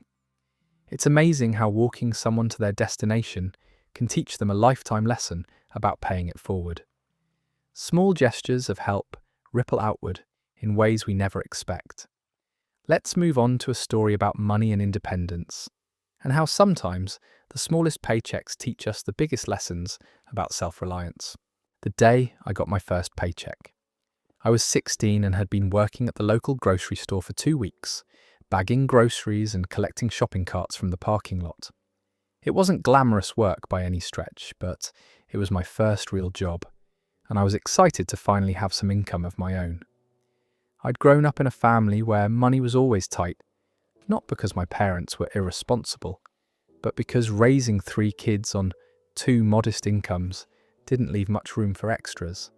I'd watched my friends get spending money from their parents for movies or new clothes, while I had to carefully save birthday and Christmas money for anything beyond basic necessities. Getting that job felt like the first step toward independence. I'd filled out the application myself, gone through the interview process, and convinced the manager to hire me despite having 0 work experience. For the first time in my life, I was going to earn money through my own effort rather than depending on my parents or waiting for special occasions. My first 2 weeks on the job were a learning curve. I had to figure out how to bag groceries efficiently without crushing the bread or putting heavy items on top of delicate ones. I learned to navigate the parking lot safely while pushing long trains of shopping carts, and I mastered the art of staying polite with difficult customers even when they were having bad days. The work wasn't particularly challenging, but it required showing up consistently and maintaining a good attitude for entire shifts. Some days I was exhausted from school and would rather have gone home to watch TV, but I'd committed to this job and wanted to prove I could handle the responsibility. When payday finally arrived, my supervisor handed me an envelope with my name written on it in careful handwriting. I waited until my break to open it, wanting to savor the moment of receiving my very first paycheck. When I tore open that envelope and saw the check inside, I was simultaneously thrilled and slightly disappointed. The amount was smaller than I'd expected after taxes and deductions were taken out. 2 weeks of work had earned me $127.50, which seemed like both a fortune and hardly anything at the same time. But holding that piece of paper with my name on it felt incredibly significant in a way I hadn't anticipated. This wasn't money that had been given to me as a gift or allowance. This was money I had earned through my own labour, time, and effort. Every dollar represented hours of bagging groceries, gathering shopping carts, and being helpful to customers. It was the tangible result of my own work ethic and reliability. I took that check to the bank the next day and deposited it into my very first checking account. Watching the teller process the transaction and hand me a receipt showing my new balance gave me this incredible sense of accomplishment and independence. I had money that was entirely mine, earned through my own efforts. With my first paycheck, I bought myself something I'd been wanting for months, a CD by my favourite band that cost $15.99. It might seem like a small purchase, but paying for it with money I'd earned myself made it feel special in a way that gifts never had. I'd chosen to work for this music, and that made listening to it more meaningful. But the real lesson wasn't about the money itself. It was about understanding the relationship between effort and reward, between time invested and independence gained. That first paycheck taught me that financial freedom starts with being willing to work for what you want, instead of waiting for someone else to provide it. Over the next few months, as I continued working at the grocery store, I learned to budget my small paychecks carefully.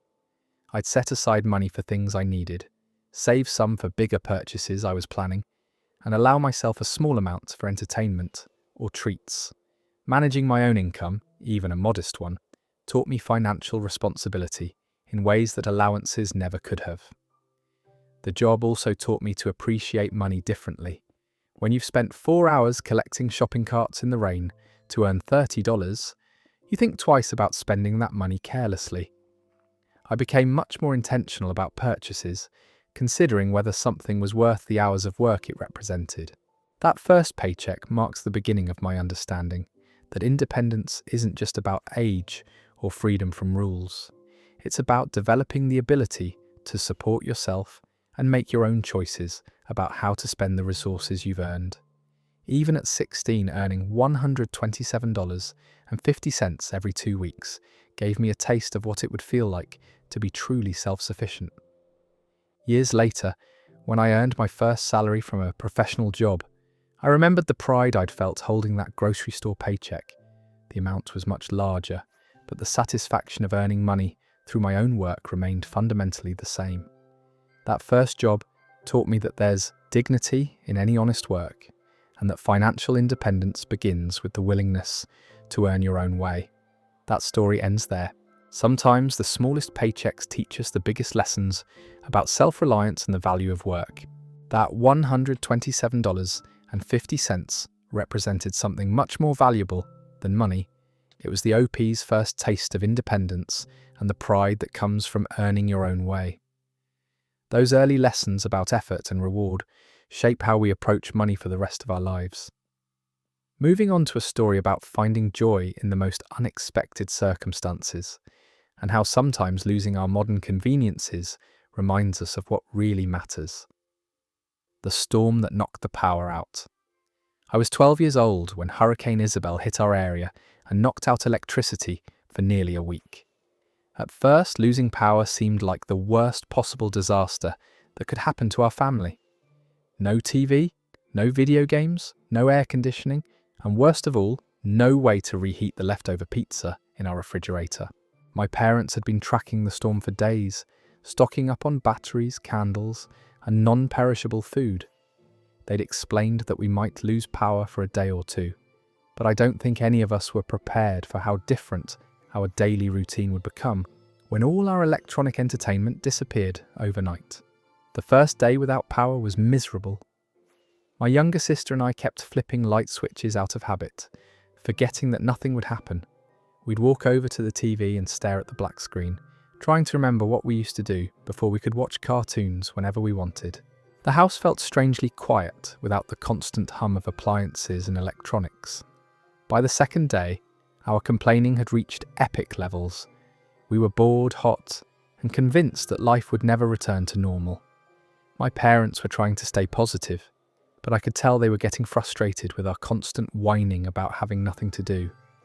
That evening, as we sat around the kitchen table eating sandwiches by candlelight, my dad suggested we play a board game.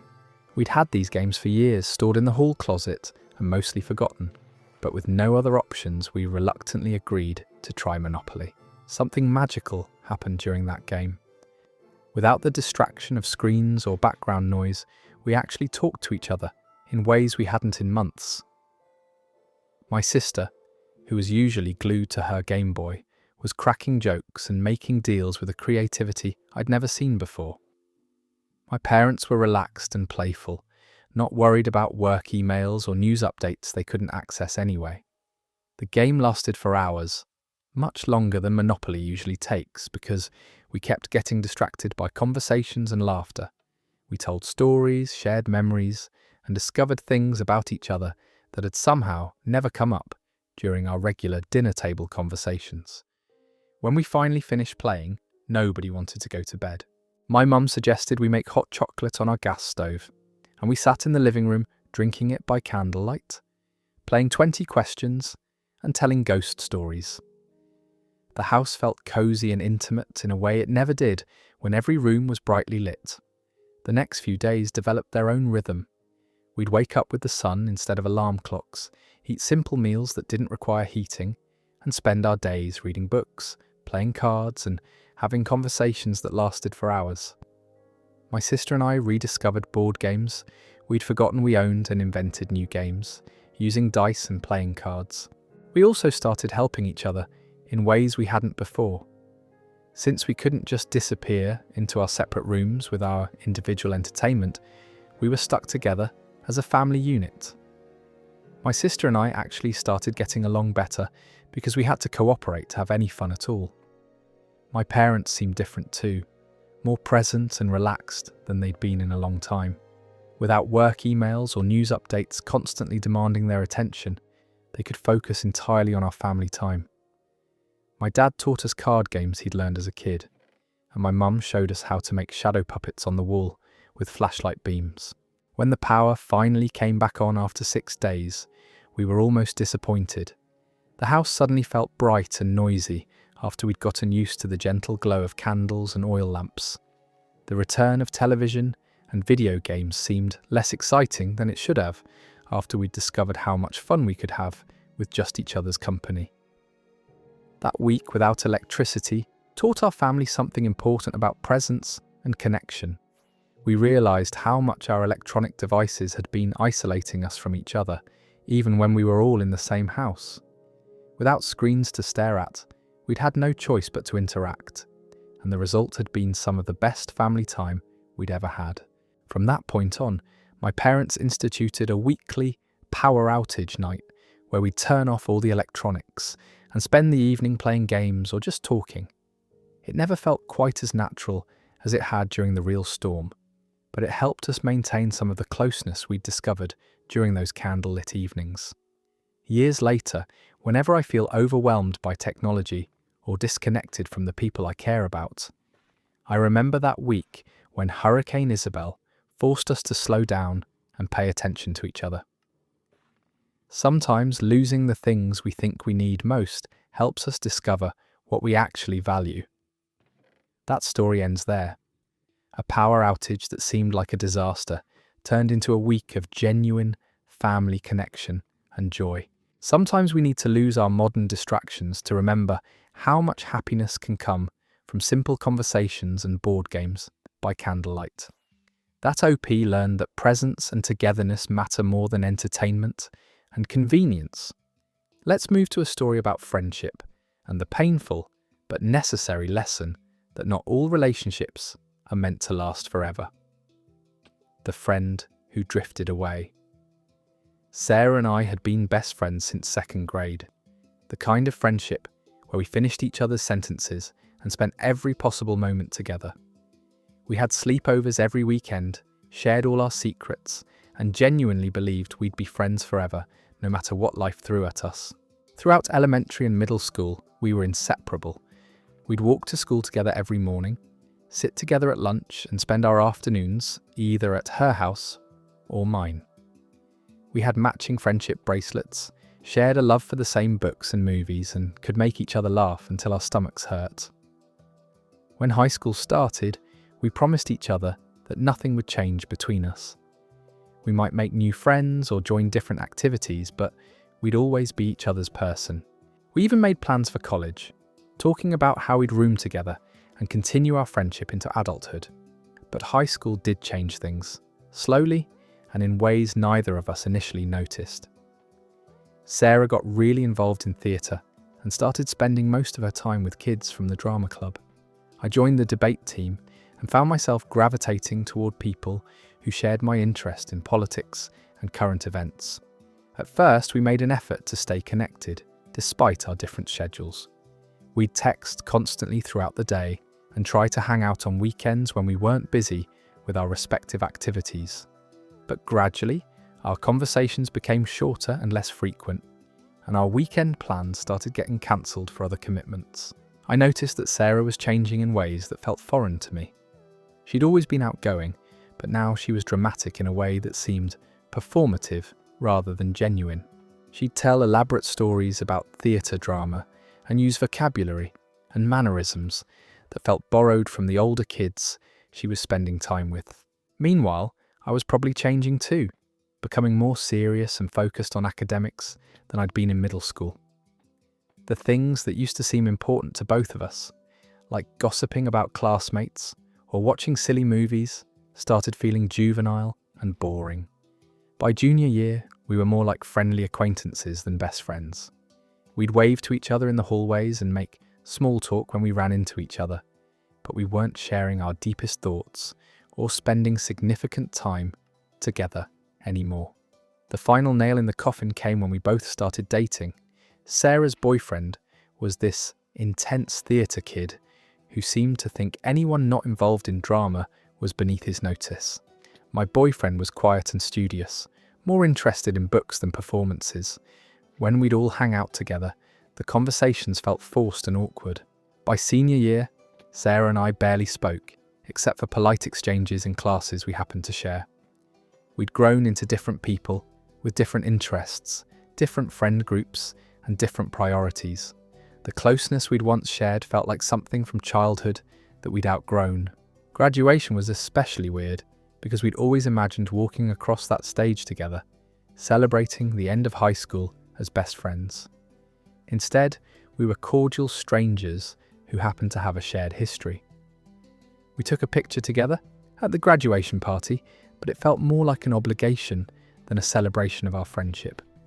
I went to college 3 states away, and Sarah stayed local to attend a school with a strong theatre programme.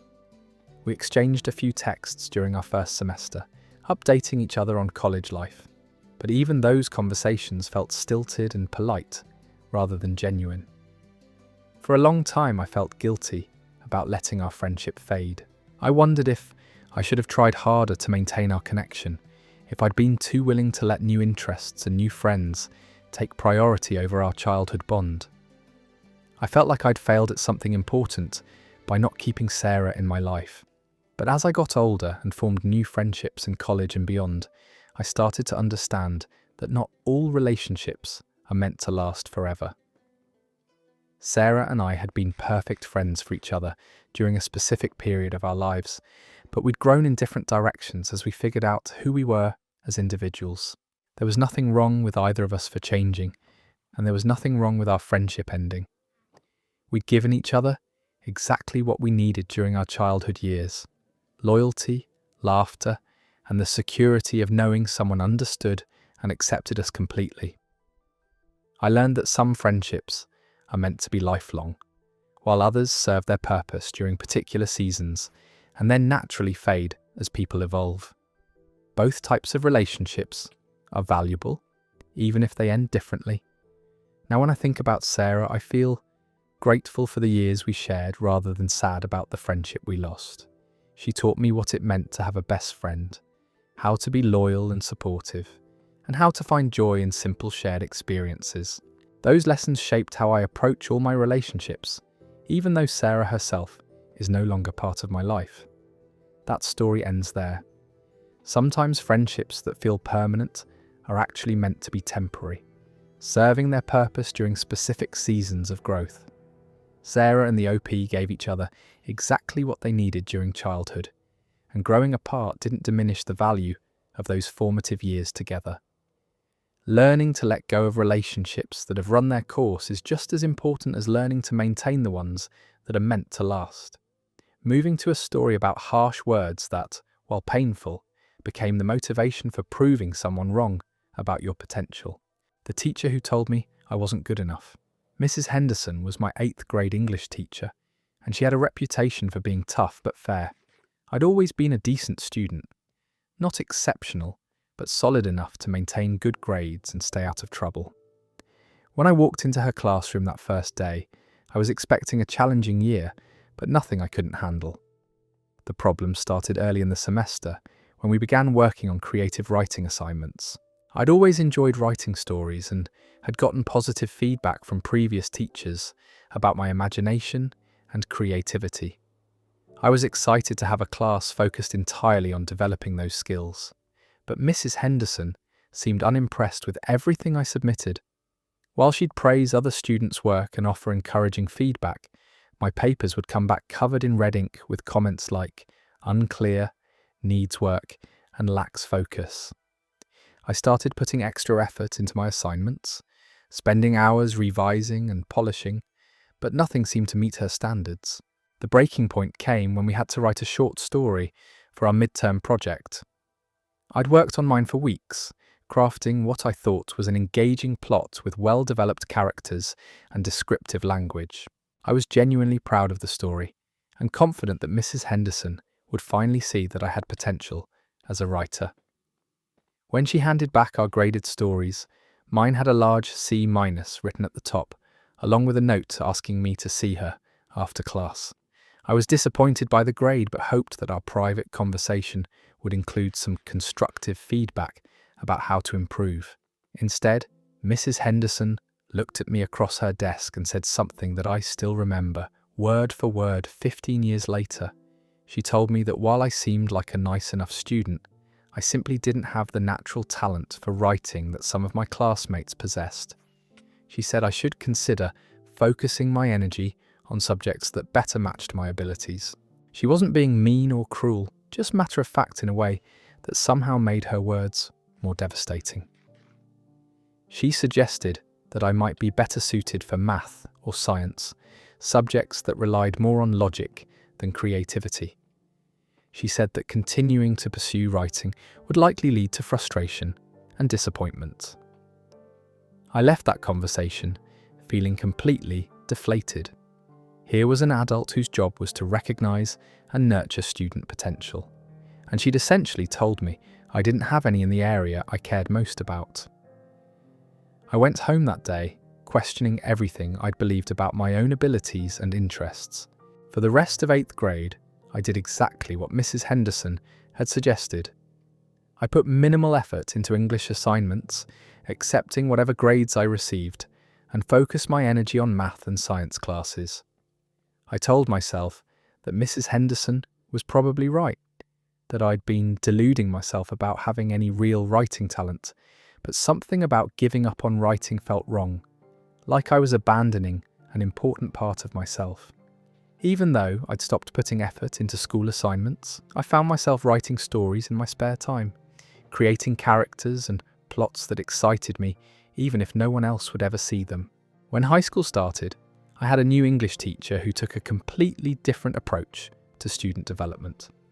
Mr. Rodriguez focused on helping each student find their unique voice rather than comparing everyone to the same standard. When I hesitantly submitted my first creative writing assignment, he gave me feedback that was both honest and encouraging. He pointed out specific areas where my writing could improve, but he also highlighted strengths I didn't know I had. He said I had a natural ear for dialogue and an ability to create authentic characters that readers could connect with emotionally. His feedback gave me the confidence to start taking my writing seriously again. Throughout high school, I worked hard to develop my skills, joining the school newspaper and entering writing contests whenever possible. I didn't win every competition I entered, but I was improving steadily and gaining recognition for my work. By senior year, I was editor of the school literary magazine and had been accepted to college with a partial scholarship for writing. In college, I majored in journalism and continued developing my craft through internships and freelance work. I discovered that Mrs. Henderson had been wrong about my potential, but right about one thing. Writing did require hard work and persistence. The difference was that I was willing to put in that effort because I genuinely loved the process of creating stories and communicating ideas through words. After graduation, I found work as a staff writer for a local newspaper, covering everything from city council meetings to high school sports. It wasn't glamorous, but I was getting paid to write, something Mrs. Henderson had essentially told me would never happen. A few years later, I was covering a school board meeting when I saw Mrs. Henderson in the audience. She was still teaching 8th grade English and looked exactly the same as she had when I was her student. After the meeting, I approached her and reintroduced myself. She remembered me, though she seemed surprised to learn that I'd become a professional writer. I told her about my college experience and my current job, and she seemed genuinely pleased by my success. She said she was glad I'd proved her wrong, and that maybe she'd been too quick to judge my potential. I thanked her for that conversation we'd had in 8th grade, which confused her until I explained how her harsh assessment had motivated me to work harder and proved that she'd been wrong about my abilities. Sometimes, the people who doubt us end up giving us exactly the push we need to exceed our own expectations. That story ends there. Mrs. Henderson's crushing words became the fuel that drove that OP to prove her wrong about their potential. Sometimes, the people who tell us we're not good enough inadvertently give us the motivation to become better than we ever imagined possible. That harsh 8th grade assessment turned into a lifetime of determination to succeed as a writer. Let's move to a story about learning time management and work ethic through the exhausting but educational experience of juggling multiple responsibilities. The summer I worked 2 jobs. I was 19 and desperately needed money for my sophomore year of college. My financial aid covered tuition and basic expenses, but I wanted some cushion for emergencies and maybe enough left over to actually enjoy myself occasionally. When I couldn't find a single job that paid enough to meet my savings goals, I decided to take on 2 part-time positions simultaneously. My first job was at a local restaurant where I worked as a server during lunch and dinner shifts. The money was decent when tips were good, but the schedule was unpredictable and the work was physically demanding. I'd spend entire shifts on my feet, carrying heavy trays and dealing with difficult customers who seemed to think servers existed solely for their convenience. My second job was at a retail store in the mall, working mostly morning and early afternoon shifts, helping customers and managing inventory. The pay was lower than the restaurant, but the work was less stressful and the hours were more consistent. The challenge was that both jobs wanted maximum availability from their employees, not understanding that I was trying to balance 2 different schedules. For the first few weeks, I thought I could handle the workload without any major problems. I'd work at the store from 8 to 2, grab a quick lunch, and then head to the restaurant for the dinner shift. On busy days, I might work from 8 in the morning until 11 at night, with only brief breaks between jobs. The exhaustion hit me harder than I'd expected. I dragged myself home after 16-hour days, barely able to stay awake long enough to set my alarm for the next morning. I was constantly tired, running on coffee and adrenaline and making silly mistakes at both jobs because I couldn't focus properly. But I was also learning valuable lessons about time management and efficiency. When you only have 30 minutes between jobs to eat lunch and change clothes, you become incredibly good at prioritizing what's actually important. I learned to prepare everything the night before, laying out uniforms and packing meals so I wouldn't waste time in the morning. I also discovered that I was capable of much more than I'd thought. There were days when I genuinely didn't think I could handle another demanding customer or carry another heavy tray, but I'd push through anyway because I needed the money. I was building physical and mental stamina I didn't know I possessed. The real challenge came when both jobs scheduled me for the same time slots. The restaurant would need extra help during a busy weekend, while the retail store would want me to work a special sale event. I'd have to negotiate with both managers, sometimes trading shifts with other employees, or finding creative solutions to avoid letting either employer down.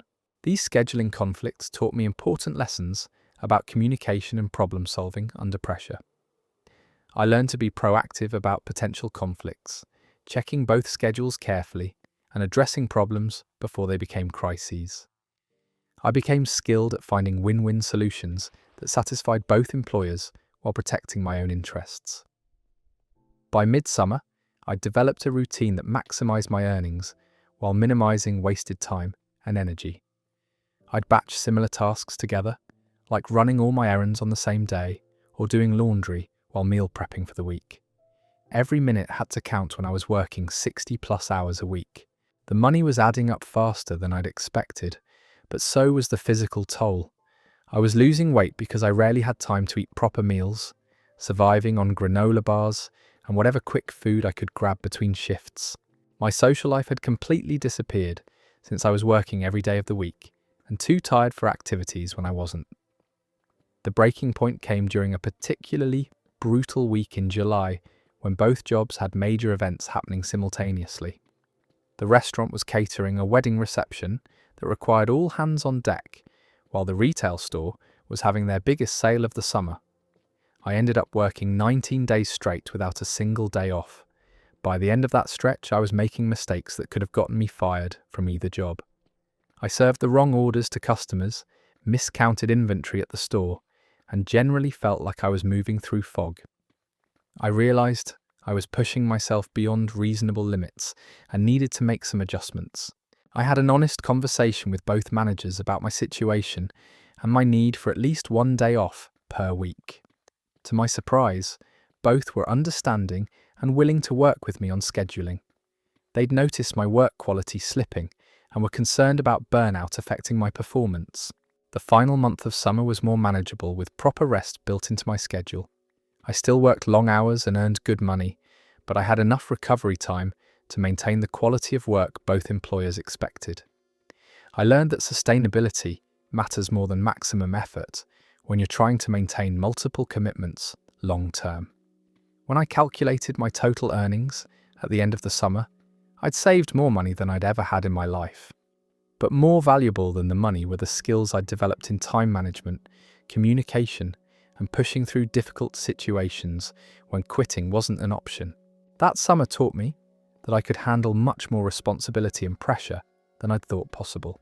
It also showed me the importance of setting boundaries and taking care of myself, even when external demands felt overwhelming. Those lessons about balancing multiple priorities served me well throughout college and into my professional career. Working 2 jobs simultaneously was exhausting and stressful, but it gave me confidence in my ability to handle challenging situations and achieve ambitious goals through sustained effort. I learned that most limitations are self-imposed and that pushing beyond your comfort zone can reveal capabilities you didn't know you had. That story ends there. Working 2 jobs pushed that OP to their absolute limits, but taught them invaluable lessons about time management and their own resilience. Sometimes we don't know what we're capable of until circumstances force us to discover our true potential. That exhausting summer became the foundation for handling multiple priorities throughout their adult life. Moving on to a story about sibling relationships and how annoying childhood behaviours can actually be expressions of love and connection. The sibling who always borrowed my stuff. My younger brother Danny was 3 years younger than me and had this infuriating habit of taking my belongings without asking. He'd wear my favourite shirts to school, use my art supplies for his projects, and somehow always manage to lose or damage whatever he'd borrowed. Throughout our childhood, this was a constant source of conflict between us. I'd come home from school excited to wear a particular shirt, only to find Danny had already claimed it and gotten it dirty during recess. Or I'd sit down to work on homework and discover that half my pens were missing because Danny had taken them for some project and forgotten to return them. My parents' approach to this situation was frustrating in its own way. They'd tell me that sharing was important and that I should be more generous with my little brother. When I'd complain about Danny taking my things, they'd suggest that maybe I should be flattered that he wanted to be like his big sister. But it didn't feel flattering when I couldn't find my favourite book because Danny had taken it to read during lunch, or when my carefully organised desk supplies would be scattered throughout the house, because he'd borrowed them for various activities. I felt like I had no personal space or belongings that were truly mine. The worst incident happened when I was in 7th grade and had saved up money from my allowance to buy this special sketchbook with really nice paper. I'd been planning an art project for weeks and was excited to finally have professional quality materials to work with. The day after I bought it, I found Danny in his room using my expensive sketchbook as scratch paper for math homework. I completely lost it and yelled at him in a way that made him cry, which brought our parents running. They made me apologise for being mean to Danny, but they also had a conversation with him about asking permission before taking other people's belongings. I thought the problem was finally solved, but Danny kept borrowing my stuff, just more sneakily than before. He'd wait until I was at friends' houses or take things he thought I wouldn't notice were missing. The behaviour continued through middle school and into high school, though it evolved as we got older. By high school, instead of taking my art supplies, Danny would borrow my CDs or wear my jackets without asking. He'd use my computer when I wasn't home and somehow always managed to mess up my carefully organised files. I'd gotten used to checking my room for missing items whenever Danny seemed to be wearing something that looked familiar. The dynamic between us started changing when I left for college. Suddenly, Danny couldn't borrow my stuff anymore because I wasn't living at home. When I'd come back for visits, I noticed he seemed different around me, more distant and less likely to initiate conversations or want to hang out together. During one winter break, I found Danny in my old room going through boxes of belongings I'd left behind when I moved to college. He wasn't taking anything, just looking through my old books and art projects. When he saw me in the doorway, he looked embarrassed and started to leave. I asked him what he was doing, and after some prodding, he admitted that he missed having me around the house. He said everything felt different without me there to borrow things from. That's when I realised something I'd never understood during all those years of conflict. Danny hadn't been taking my stuff because he was inconsiderate or trying to annoy me. He'd been borrowing my belongings because he wanted to feel connected to me, to have some piece of his big sister's world that he could participate in. When he wore my shirts or used my art supplies, he was trying to be closer to someone he looked up to. All those times he'd stolen my things, he'd actually been expressing love and admiration in the only way he knew how. He wanted to be like me, to share in my interests and activities, and taking my belongings was his way of participating in my life. I started leaving some of my old books and art supplies in my room when I'd go back to college, telling Danny he could use them whenever he wanted. I also made an effort to include him more deliberately in activities when I was home for visits, recognizing that his borrowing had been a request for attention and connection. Our relationship improved dramatically once I understood the motivation behind his behavior. Instead of seeing him as the annoying little brother who couldn't respect boundaries, I started appreciating him as someone who had always wanted to be close to me, but hadn't known how to express that need appropriately. Now that we're both adults, Danny and I have a great relationship built on mutual respect and genuine friendship. He still occasionally borrows my things when we're visiting our parents' house, but now he asks first.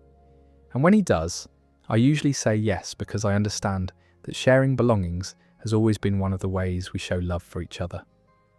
Looking back, I wish I'd been more generous and understanding during our childhood. Danny's borrowing was irritating, but it came from a place of love and admiration that I was too young and self-centered to recognize at the time. That story ends there. What felt like constant theft was actually a little brother's way of staying connected to the sister he admired. Danny's borrowing was his clumsy attempt at closeness, an understanding that motivation completely transformed their relationship. Sometimes, the most annoying childhood behaviors are actually expressions of love that we're too young to recognize.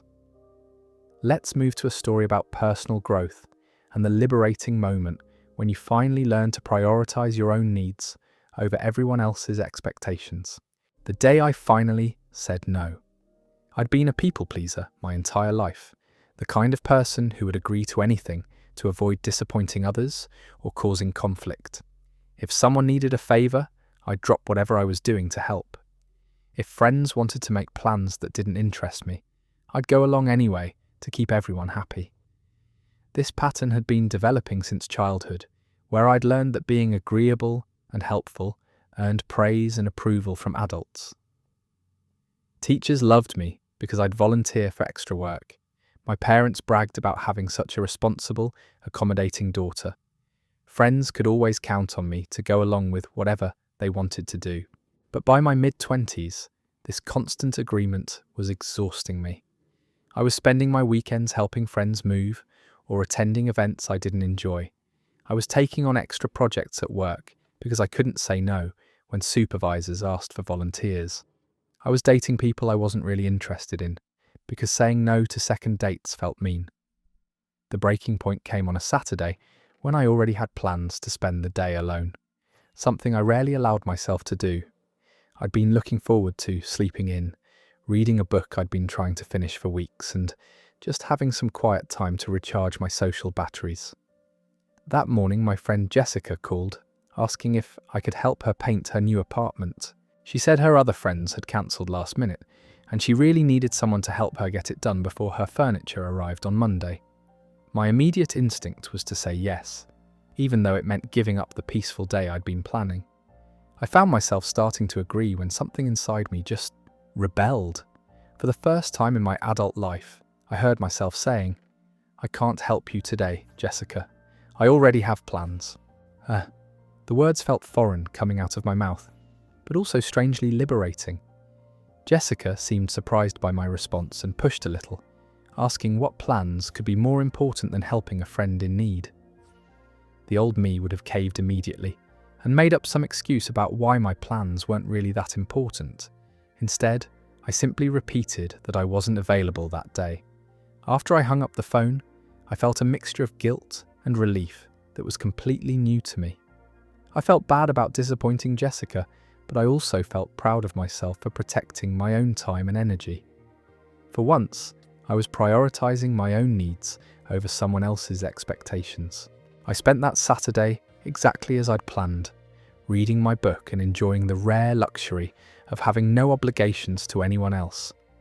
It was one of the most relaxing days I'd had in months, and it made me realize how much I'd been neglecting my own well-being by always saying yes to others.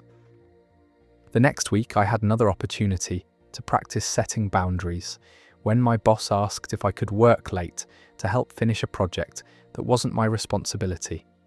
Instead of automatically agreeing like I always had before, I took a moment to consider whether this was something I actually wanted or needed to do. I realized that staying late would mean missing dinner with my family, something I genuinely cared more about than earning extra credit at work for a project that wouldn't benefit my career.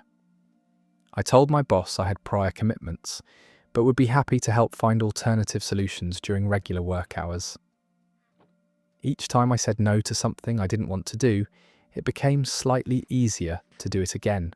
I learned that most people respected my boundaries once I started setting them clearly. The friends who truly cared about me understood when I wasn't available, and the ones who got angry about my refusal to always accommodate them revealed themselves as people who had been taking advantage of my people-pleasing tendencies. Setting boundaries also improved the quality of my relationships because I was no longer resentful about activities I'd agreed to do reluctantly. When I said yes to plans, it was because I genuinely wanted to participate, which made me a more enthusiastic and present friend. At work, saying no to excessive demands actually increased my supervisor's respect for my time and expertise. Instead of seeing me as someone who would take on anything, they started viewing me as someone whose agreement meant the project was genuinely important. Learning to say no also helped me identify what I actually wanted to do with my time and energy. When I stopped automatically filling my schedule with other people's priorities, I had space to pursue interests and activities that genuinely excited me. That first no to Jessica was terrifying because I'd never prioritized my own needs so directly before. But it taught me that setting boundaries isn't selfish or mean. It's necessary for maintaining healthy relationships and personal well-being. Now I'm much more selective about the commitments I make, and as a result, I'm more reliable and enthusiastic about the ones I do accept. Learning to say no taught me that my time and energy are valuable resources that deserve to be protected and used intentionally. That story concludes there. Learning to say no was this OP's first step toward reclaiming their own life from the constant demands of others. That simple word became the foundation for healthier relationships and genuine self-respect. Sometimes we get so used to being treated poorly that we forget we deserve better. The OP finally learned that love shouldn't come at the cost of your self-respect, and walking away from that toxic situation was the bravest thing they could have done. It's heartbreaking how long it took them to realize their own worth, but at least they got there before it was too late. That relationship may have broken them temporarily, but it rebuilt them into someone who knows their value. Our next story takes us to one of those jobs that nobody wants, but everybody needs to experience at least once in their life. The job I hated that made me appreciate work. I was 17 and needed money for gas and the occasional movie with friends. My options in our small town were pretty limited: McDonald's, Subway, or the local grocery store. I figured flipping burgers couldn't be that hard, so I walked into McDonald's on a Tuesday afternoon and somehow walked out with a job starting that weekend. My first shift was the breakfast rush on a Saturday morning. I thought I understood what busy meant, but nothing could have prepared me for the chaos that starts at 6 a.m. when people need their coffee and Egg McMuffins before work. The manager, Carlos, threw me on the grill after about 10 minutes of training, which basically consisted of don't burn yourself and don't burn the food. The heat was the first thing that nearly broke me. Even with the industrial fans running constantly, The area around the grill felt like standing inside an oven. By 7 a.m, my uniform was completely soaked with sweat, and I had 6 more hours left on my shift. The smell of grease and cooking meat embedded itself in my clothes and hair so deeply that I could still smell it hours after getting home. But the real challenge wasn't the physical discomfort, it was the pace. Orders were flying in faster than I could process them. Carlos would shout instructions about how many patties to drop, when to flip them, and which orders were priority, all while I was trying not to burn myself on the hot surfaces surrounding me. I made mistakes constantly during those first few weeks, overcooking burgers, forgetting to add pickles, mixing up orders during the lunch rush.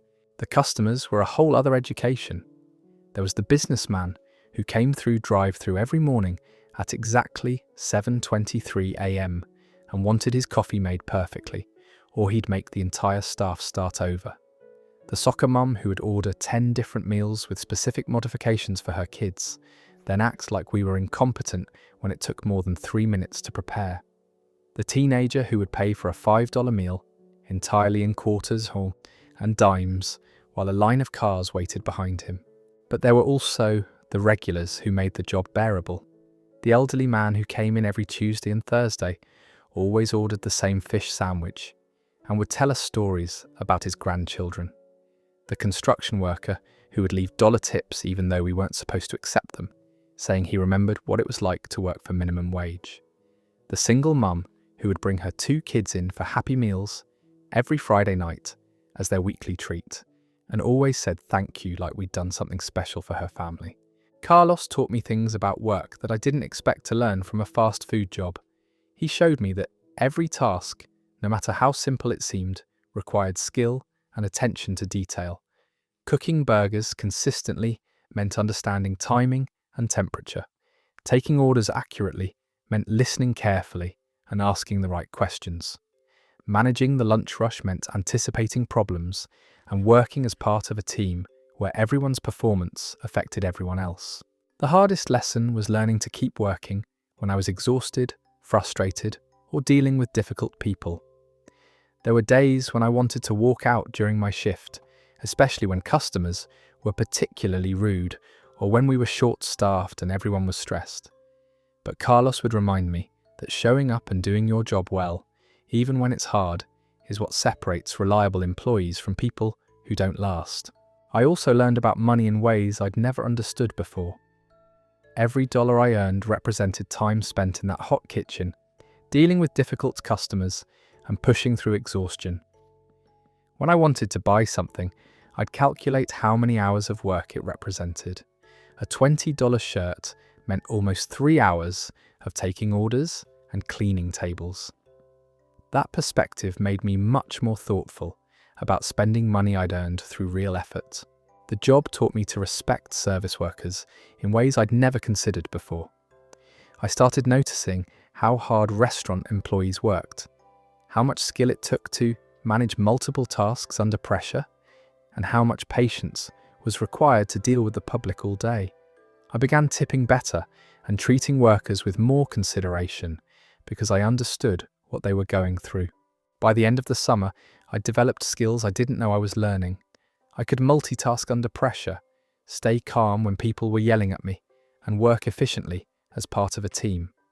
I could manage my time better and had developed a work ethic that served me well in later jobs. Most importantly, I'd learned that there's dignity in any honest work, and that the people doing these jobs deserve respect and decent treatment. When I started college that fall, I had a completely different attitude toward work and money. I couldn't spend carelessly anymore because I knew exactly how much effort went into earning each dollar. I also had confidence that I could handle difficult situations and demanding supervisors because I'd already proven to myself that I could succeed in a challenging work environment. That McDonald's job was miserable in a lot of ways, but it gave me a foundation for understanding what real work looks like. It taught me that showing up consistently, doing your best, even when it's hard, and treating people with respect are skills that matter in any career. Those lessons have stayed with me through every job I've had since, and I'm grateful I learned them early by flipping burgers in a hot kitchen for minimum wage. That story ends there. Sometimes the worst jobs teach us the best lessons about work ethic and respect.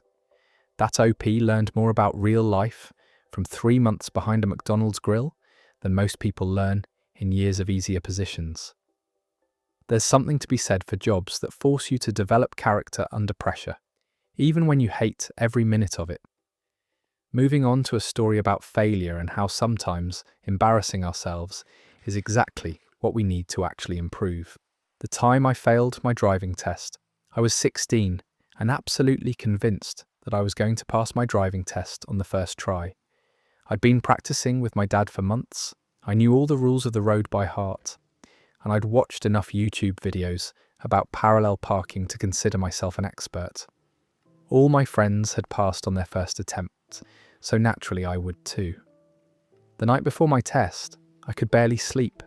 I kept visualizing myself acing the parallel parking, executing perfect three-point turns, and walking out of the DMV with my shiny new license. I'd already made plans to drive myself to school on Monday, and had been bragging to everyone about how I was definitely going to pass. My appointment was at 10 a.m. on a Saturday morning. My dad drove me to the DMV, and I spent the ride going over everything one more time in my head. I felt confident and prepared, maybe even a little cocky about how easy this was going to be. The testing instructor was this middle-aged woman who looked like she'd seen every possible mistake a teenage driver could make. The first part of the test went smoothly. I checked my mirrors, adjusted my seat, and pulled out of the DMV parking lot with what I thought was textbook precision.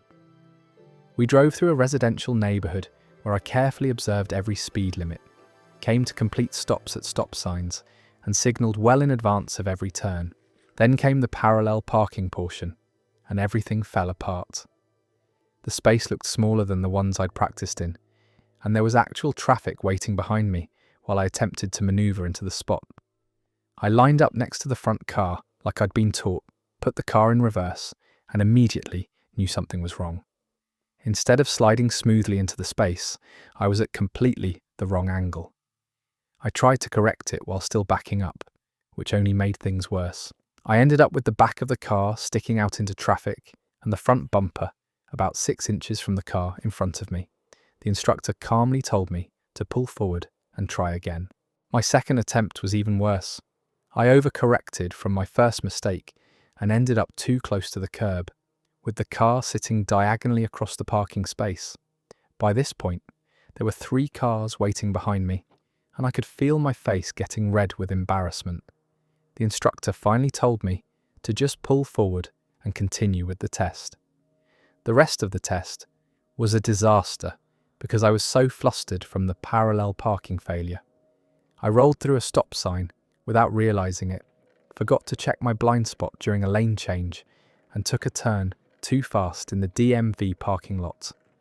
When we got back to the building, the instructor handed me a paper with all my mistakes listed in neat handwriting. I had failed spectacularly, and not just barely failed. I'd made enough mistakes to fail twice over. The instructor was professional about it, explaining that I could retake the test in 2 weeks and suggesting that I practice more before coming back. I walked back to where my dad was waiting, trying not to cry from embarrassment. The ride home was quiet and humiliating. I'd been so confident, so sure that I was ready, and I'd completely fallen apart under pressure. My dad tried to be encouraging, saying that lots of people fail their first time, but I knew he was disappointed too. We'd both expected me to pass, and now I had to explain to everyone why I still didn't have my license. But failing that test turned out to be exactly what I needed. Instead of just assuming I was a good driver, I had to face the reality that I needed more practice. My dad and I spent the next 2 weeks working specifically on the skills I'd failed, especially parallel parking.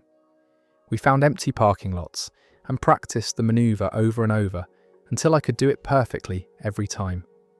We also worked on staying calm under pressure, practicing in busier areas with more traffic and distractions. My dad taught me breathing techniques for managing test anxiety and reminded me that making one mistake didn't mean the whole test was ruined. He helped me understand that confidence was good, but overconfidence could be dangerous. When I retook the test 2 weeks later, I was genuinely prepared instead of just thinking I was prepared. I parallel parked smoothly on the first try, executed every maneuver calmly and correctly, and passed with only one minor deduction for following too closely at one point. More importantly, I was actually a better driver because of those extra 2 weeks of focused practice. If I'd passed the first time, I would have thought I was ready when I really wasn't. Failing forced me to acknowledge my weaknesses and work on them systematically instead of just hoping everything would work out. That experience taught me valuable lessons about preparation and humility that extended far beyond driving. I learned that feeling confident doesn't mean you're actually ready, and that sometimes failure is exactly the feedback you need to improve. It showed me that embarrassment is temporary, but the skills you develop by learning from failure last forever. Now, whenever I'm preparing for something important, I remember my failed driving test and make sure I'm actually ready, not just confident. That embarrassing Saturday morning taught me that real preparation means practicing until you can succeed, even when things don't go perfectly, not just when everything goes according to plan. That story comes to an end there. Getting knocked down by overconfidence was exactly the wake-up call that OP needed to become a genuinely skilled driver. Sometimes failure is the best teacher because it forces you to confront the gap between how ready you think you are and how ready you actually are. That extra 2 weeks of practice probably prevented years of bad driving habits. Let's move to a story about the kindness of strangers and how 25 cents can completely change someone's day. The stranger who paid for my bus fare. I was 19 and running late for my shift at the bookstore downtown. I'd overslept, couldn't find my usual bus pass, and was frantically digging through my backpack looking for exact change while the bus idled at my stop. The driver was patient, but I could feel the other passengers getting annoyed as I searched through every pocket and compartment. Finally, I found $2.20 in various coins scattered throughout my bag. The fare was $2.50. I was 30 cents short, which might as well have been $30 when you're standing on a bus holding up everyone's morning commute. I started to explain my situation to the driver, asking if there was any way he could let me pay the difference tomorrow. Before the driver could respond, this woman sitting in the front seat reached into her purse and dropped 3 quarters into the fare box. She didn't make eye contact or say anything, just quietly covered my shortfall and went back to reading her newspaper like nothing had happened. I was so surprised that I just stood there for a moment, trying to process what had just occurred. This complete stranger had solved my problem without any fanfare or expectation of gratitude. She'd seen someone in need and helped immediately, no questions asked. I managed to stammer out a thank you, but she just nodded slightly and continued reading. I found a seat toward the back of the bus and spent the entire ride thinking about what had just happened. 30 cents was such a small amount of money, but in that moment it had been the difference between getting to work on time and having to walk 40 minutes downtown. What struck me most was how effortlessly she'd helped. There was no drama, no making me feel bad about my situation, no lecture about being more prepared. She'd simply seen a problem she could solve and solved it without drawing attention to herself or making me feel embarrassed about needing help. I made it to work with minutes to spare, and the rest of my day felt lighter because of that woman's kindness. Every time I thought about the interaction, I felt this warmth that had nothing to do with the money itself, and everything to do with the reminder that strangers could be generous for no reason other than basic human decency. Over the following weeks, I found myself looking for opportunities to pay forward that kindness. When I saw someone ahead of me, in line at the coffee shop, whose card got declined, I'd offer to cover their drink.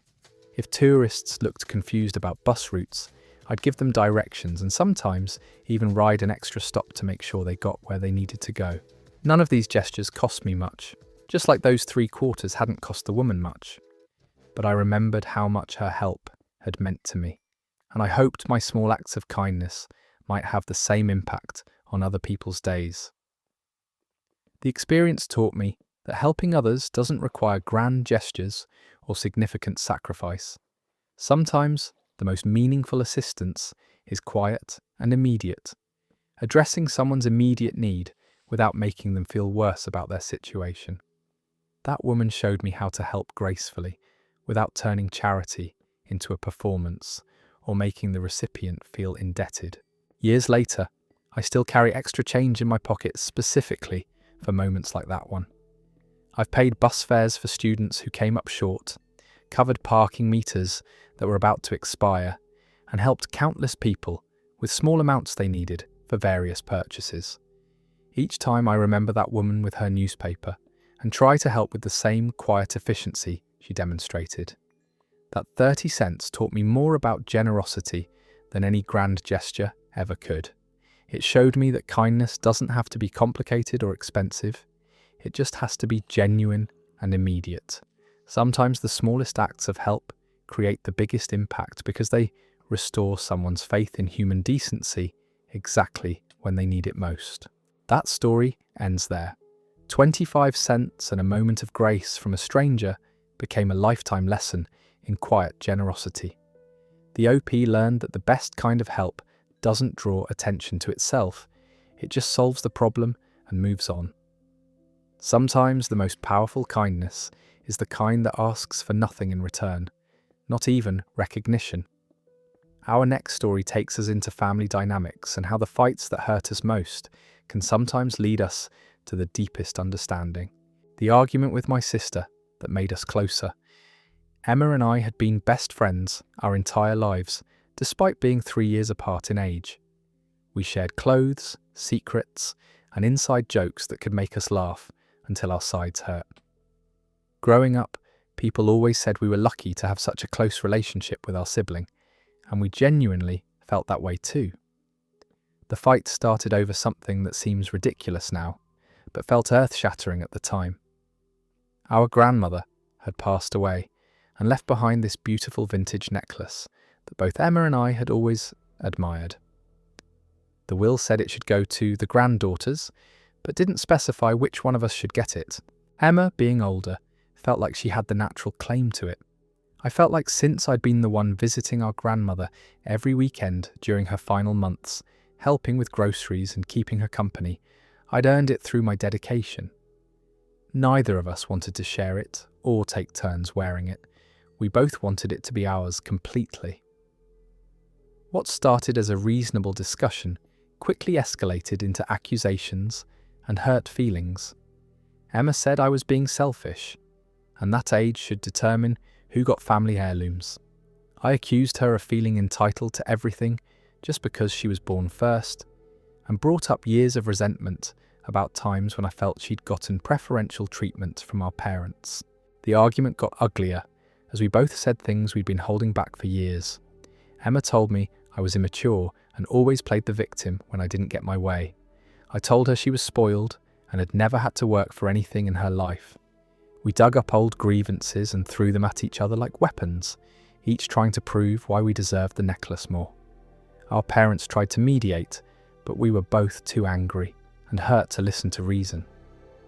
The fight ended with Emma taking the necklace and me storming out of the house, both of us in tears and saying things we immediately regretted.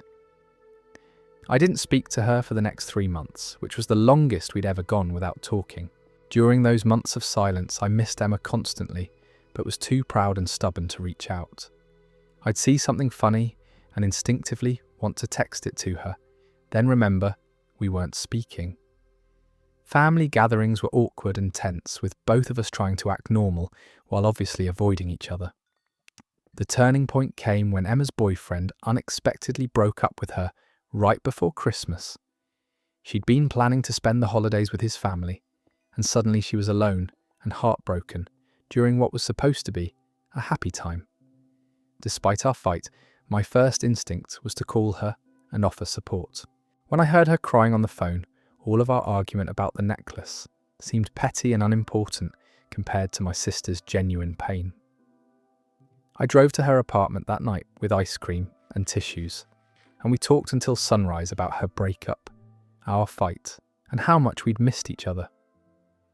Emma admitted that she'd felt guilty about taking the necklace every time she looked at it. She said she'd realised during our months of not speaking that having our grandmother's jewellery wasn't worth losing her relationship with her sister. I confessed that I'd been jealous of her confidence and success for years, and had used the necklace situation as an excuse to express resentments I'd been harbouring. We talked about our childhood and realised that we'd both felt insecure about different things. Emma had always felt pressure to be perfect as the older sister, while I'd felt like I was constantly trying to catch up and prove myself.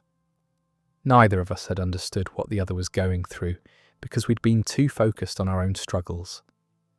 The conversation helped us understand each other in ways we never had before, despite living in the same house for 18 years. We learned that our relationship had been based more on habit and proximity than genuine understanding of each other's perspectives and feelings. Emma suggested that we share the necklace, alternating who kept it each year on our grandmother's birthday. That way, we'd both have time to wear it and feel connected to her memory, but we'd also have an annual ritual that kept us connected to each other. The sharing arrangement felt meaningful rather than like a compromise neither of us wanted. That fight, as painful as it was, taught us both that our relationship was more important than any material possession.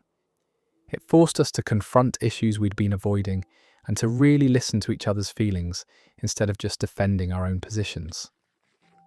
The months of silence made us realize how much we valued having each other in our lives. Our relationship now is stronger and more honest than it ever was before that argument. We're better at addressing problems directly instead of letting resentments build up over time. We check in with each other regularly about how we're feeling and make sure neither of us is holding back frustrations that could explode later.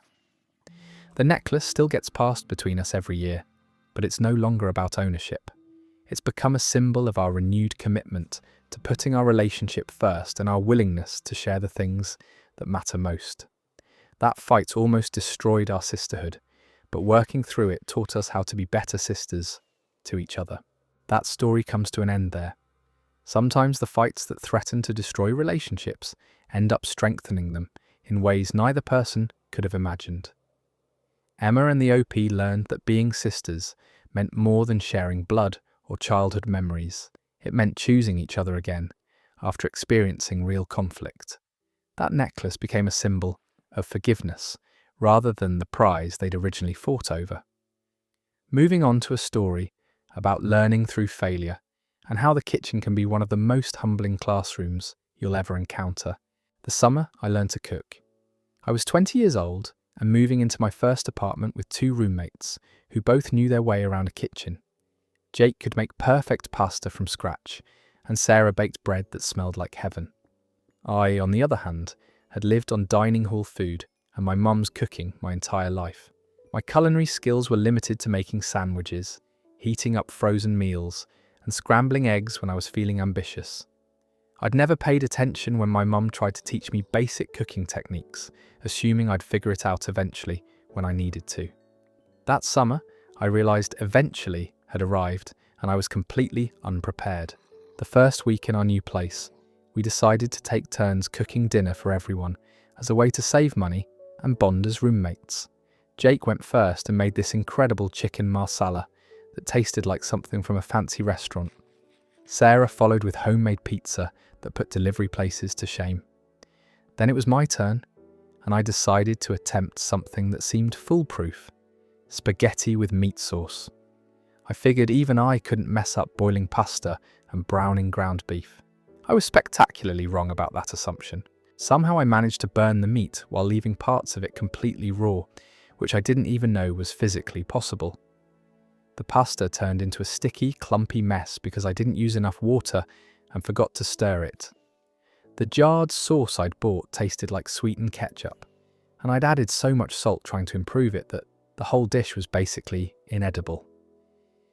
Jake and Sarah were incredibly polite about the disaster I'd served them, but I could see them struggling to swallow each bite.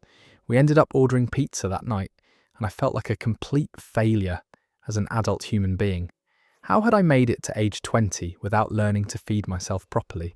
Instead of giving up, I decided to treat cooking like any other skill I needed to master. I bought a basic cookbook designed for people who'd never boiled water before and started with the absolute simplest recipes. I'm talking about things like how to make rice without burning it and how to cook chicken without poisoning anyone. The failures continued for weeks. I burned grilled cheese sandwiches, somehow made scrambled eggs that had the texture of rubber, and created a batch of cookies that came out of the oven looking like charcoal hockey pucks. Every mistake was frustrating, but I was learning something from each disaster. Jake and Sarah became my patient teachers, showing me basic techniques like how to tell when onions were properly sautéed and why you shouldn't flip meat too early. They taught me that cooking was about timing and temperature control, not just following recipes blindly. Most importantly, they showed me that everyone burns dinner sometimes, even experienced cooks. My first real success came about 6 weeks into the summer when I managed to make a decent stir-fry. The vegetables were still crisp, the chicken was cooked through but not dried out, and the sauce actually enhanced the flavours instead of overwhelming them. Jake and Sarah praised it genuinely, and I felt prouder of that simple meal than I had about any academic achievement. From there, I started getting more adventurous, trying recipes that required multiple steps and actual technique. I learned to make a proper tomato sauce from scratch, figured out how to season meat so it actually tasted like something, and mastered the art of cooking pasta al dente instead of mushy. Each successful meal built my confidence to try something slightly more challenging. I started experimenting with spices and herbs, learning how different flavours work together and when to add ingredients for maximum impact. Cooking became less about following instructions exactly and more about understanding the principles behind why certain techniques worked. By the end of the summer, I was making meals that I was actually proud to serve to other people. I could improvise when I didn't have exact ingredients, adjust seasoning by taste rather than measurement, and recover when something started going wrong during the cooking process. More importantly, I'd learned that cooking wasn't about being naturally talented or following recipes perfectly. It was about being patient with yourself during the learning process and understanding that every burned dinner was teaching you something important about heat control or timing. That summer in the kitchen taught me lessons that extended far beyond food preparation. I learned that most skills require practice and patience, that failure is a necessary part of learning, and that asking for help from more experienced people can accelerate your progress significantly. Now, 15 years later, cooking is one of my favourite ways to relax and express creativity. I love trying new techniques and flavour combinations, and some of my best memories involve sharing meals I've prepared with friends and family. But I still remember those early disasters, and I'm grateful for every burned piece of chicken that taught me how to do better next time. The kitchen taught me humility and persistence in ways that classroom learning never could. It showed me that even basic life skills require practice and patience, and that the satisfaction of mastering something through your own effort is worth all the failures along the way. That story ends there. Learning to cook taught that OP way more than just how to feed themselves properly. The kitchen became this brutal but honest teacher that showed them failure is just practice in disguise. There's something beautiful about turning disasters into skills through pure persistence, even when your roommates have to politely choke down inedible pasta. Let's move to a story about missed opportunities and how sometimes the things that ruin our plans end up creating something even better. The missed flight that changed my day. I was supposed to be on a 7 a.m. flight to Denver for a job interview that could have changed my entire career trajectory. I'd been preparing for weeks, researching the company, practicing answers to potential questions, and even bought a new suit specifically for this meeting. My alarm went off at 4:30 a.m. as planned, but somehow I'd set it for PM instead of AM. When I finally woke up naturally, around 6:45, I knew immediately that I was in serious trouble. The airport was 45 minutes away on a good day, and this was definitely not going to be a good day. I threw on clothes, grabbed my overnight bag, and called an Uber while running down the stairs of my apartment building. The driver was sympathetic and drove as fast as traffic would allow, but we both knew it was a lost cause. I spent the entire ride calling the airline, hoping for some miracle that would get me to Denver on time. When I finally made it to the gate at 7:15, the plane was already backing away from the terminal. I watched through the window as my career opportunity literally flew away without me. The gate agent was apologetic but firm. The next flight to Denver wasn't until 2 p.m, and my interview was scheduled for 10 a.m. Mountain Time. I called the company to explain what had happened, but their HR person was understanding only to a point. They couldn't reschedule because they were interviewing multiple candidates over 2 days, and my slot was the only opening they had. She said they'd keep my resume on file, but we both knew that was corporate speak for better luck next time. Since I'd already taken the day off work and had a non-refundable ticket, I decided to take the afternoon flight anyway. Maybe I could at least explore Denver for a few hours and salvage something positive from this disaster. I changed out of my interview clothes and tried to adjust my expectations for what was supposed to be a life-changing day. While waiting for my rescheduled flight, I was sitting in the airport cafe, feeling sorry for myself, when this woman at the next table started laughing at something on her laptop. Her laugh was so genuine and infectious that I couldn't help but smile, even in my frustrated state. She noticed me looking over and apologized for being loud, explaining that she was watching funny videos to distract herself from flight anxiety. We started talking, and I learned that her name was Rachel, and she was a graphic designer heading to Denver for a client meeting. I told her about my missed interview and how I was trying to turn a disaster into something resembling a vacation day. Rachel was incredibly sympathetic and started telling me about her own career path, how she'd built her freelance business from nothing and learned to roll with unexpected setbacks. During our conversation, she mentioned that her client meeting was with a startup that was actually looking to hire a full-time marketing manager. Based on what I'd told her about my background and experience, she thought I might be perfect for the position. She offered to introduce me to the founders if I was interested. 3 hours later, I was sitting in a trendy coffee shop in downtown Denver, having the most relaxed and engaging job interview of my life. The startup founders were young, enthusiastic, and looking for someone who could help them scale their marketing efforts as they grew. The conversation flowed naturally from professional topics to shared interests and career goals. They loved my ideas about their marketing strategy, and I was genuinely excited about the company's mission and potential for growth. By the end of our meeting, they were talking about next steps and asking when I could start. I got a job offer from them the following week, with better pay and benefits than the position I'd originally been interviewing for. More importantly, the company culture was a perfect fit for my personality and work style.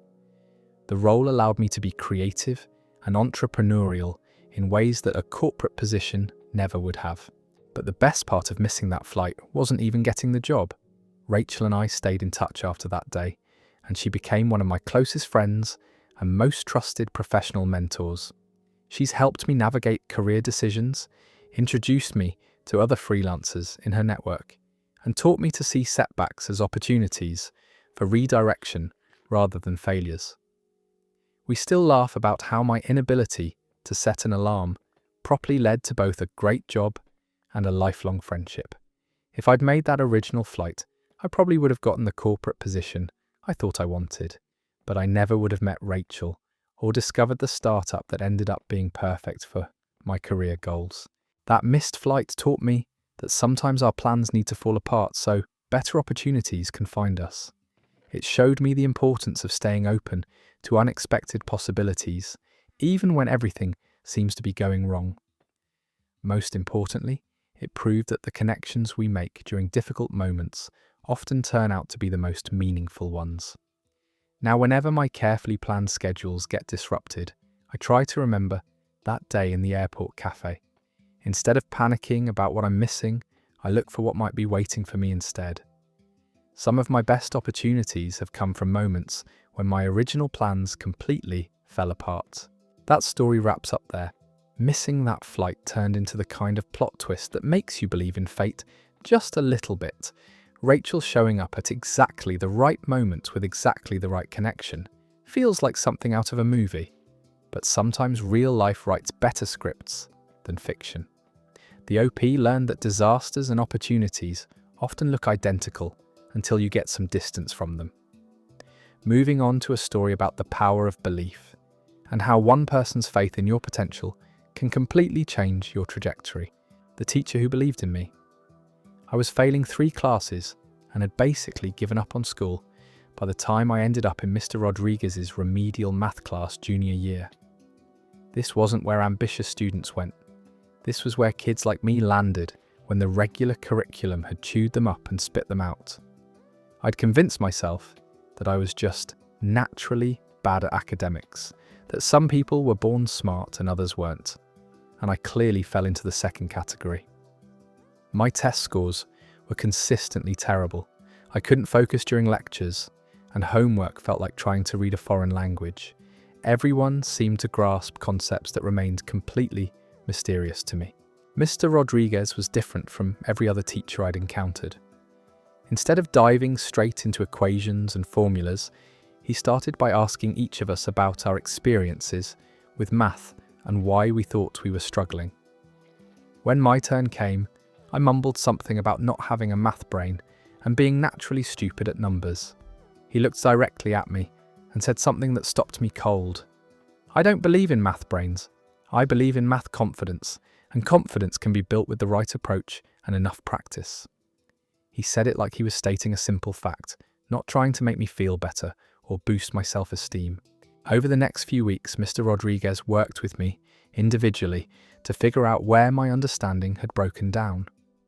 He discovered that I was missing fundamental concepts from elementary school, which explained why more advanced topics seemed impossible. Instead of pushing me to catch up to grade level, he helped me fill in those gaps systematically. He explained that learning was like building a house. You couldn't construct the upper floors if the foundation wasn't solid. We spent time reviewing basic concepts that I should have mastered years earlier, but he never made me feel stupid or behind. He treated these sessions like detective work, helping me identify where my knowledge had holes and then fixing them methodically. The breakthrough came about 2 months into the semester when I successfully solved a complex equation that had been giving me trouble for days. It wasn't particularly advanced mathematics, but it required understanding several concepts that I'd never fully grasped before. When I got the right answer, Mr. Rodriguez smiled and said, "See, you do have a math brain. You just needed someone to help you organize it." That moment changed something fundamental in how I saw myself as a learner. For the first time in my academic life, I felt capable of understanding something that had always seemed impossible. Mr. Rodriguez continued working with me throughout the year, always pushing me just slightly beyond my comfort zone, while making sure I had the support I needed to succeed. By the end of junior year, I was passing all my classes for the first time in years. More importantly, I developed study strategies and learning techniques that worked for my particular brain. Mr. Rodriguez had taught me that struggling with certain subjects didn't mean I was stupid. It meant I learned differently and needed different approaches. Senior year, I took regular math classes instead of remedial ones. It was challenging, but I had the confidence and tools to handle the difficulty. I graduated on time with my class, something that had seemed impossible just 2 years earlier when I was seriously considering dropping out. Mr. Rodriguez came to my graduation ceremony, and afterward I thanked him for everything he'd done for me. He said something that day that I still carry with me 20 years later. He told me that intelligence isn't about being smart enough to understand concepts immediately. It's about being persistent enough to keep trying different approaches until something clicks. I went to community college after high school and eventually transferred to a 4-year university where I studied education. I wanted to become the kind of teacher who could help struggling students the way Mr. Rodriguez had helped me. I'm now a high school teacher myself, working with kids who remind me of my 16-year-old self. Every time I have a student who thinks they're too stupid to learn, I remember what Mr. Rodriguez taught me about the difference between intelligence and confidence. I share his philosophy that there are no subjects some people just can't learn. Only different ways of processing information and different amounts of time needed to build understanding. Mr. Rodriguez didn't just save my academic career.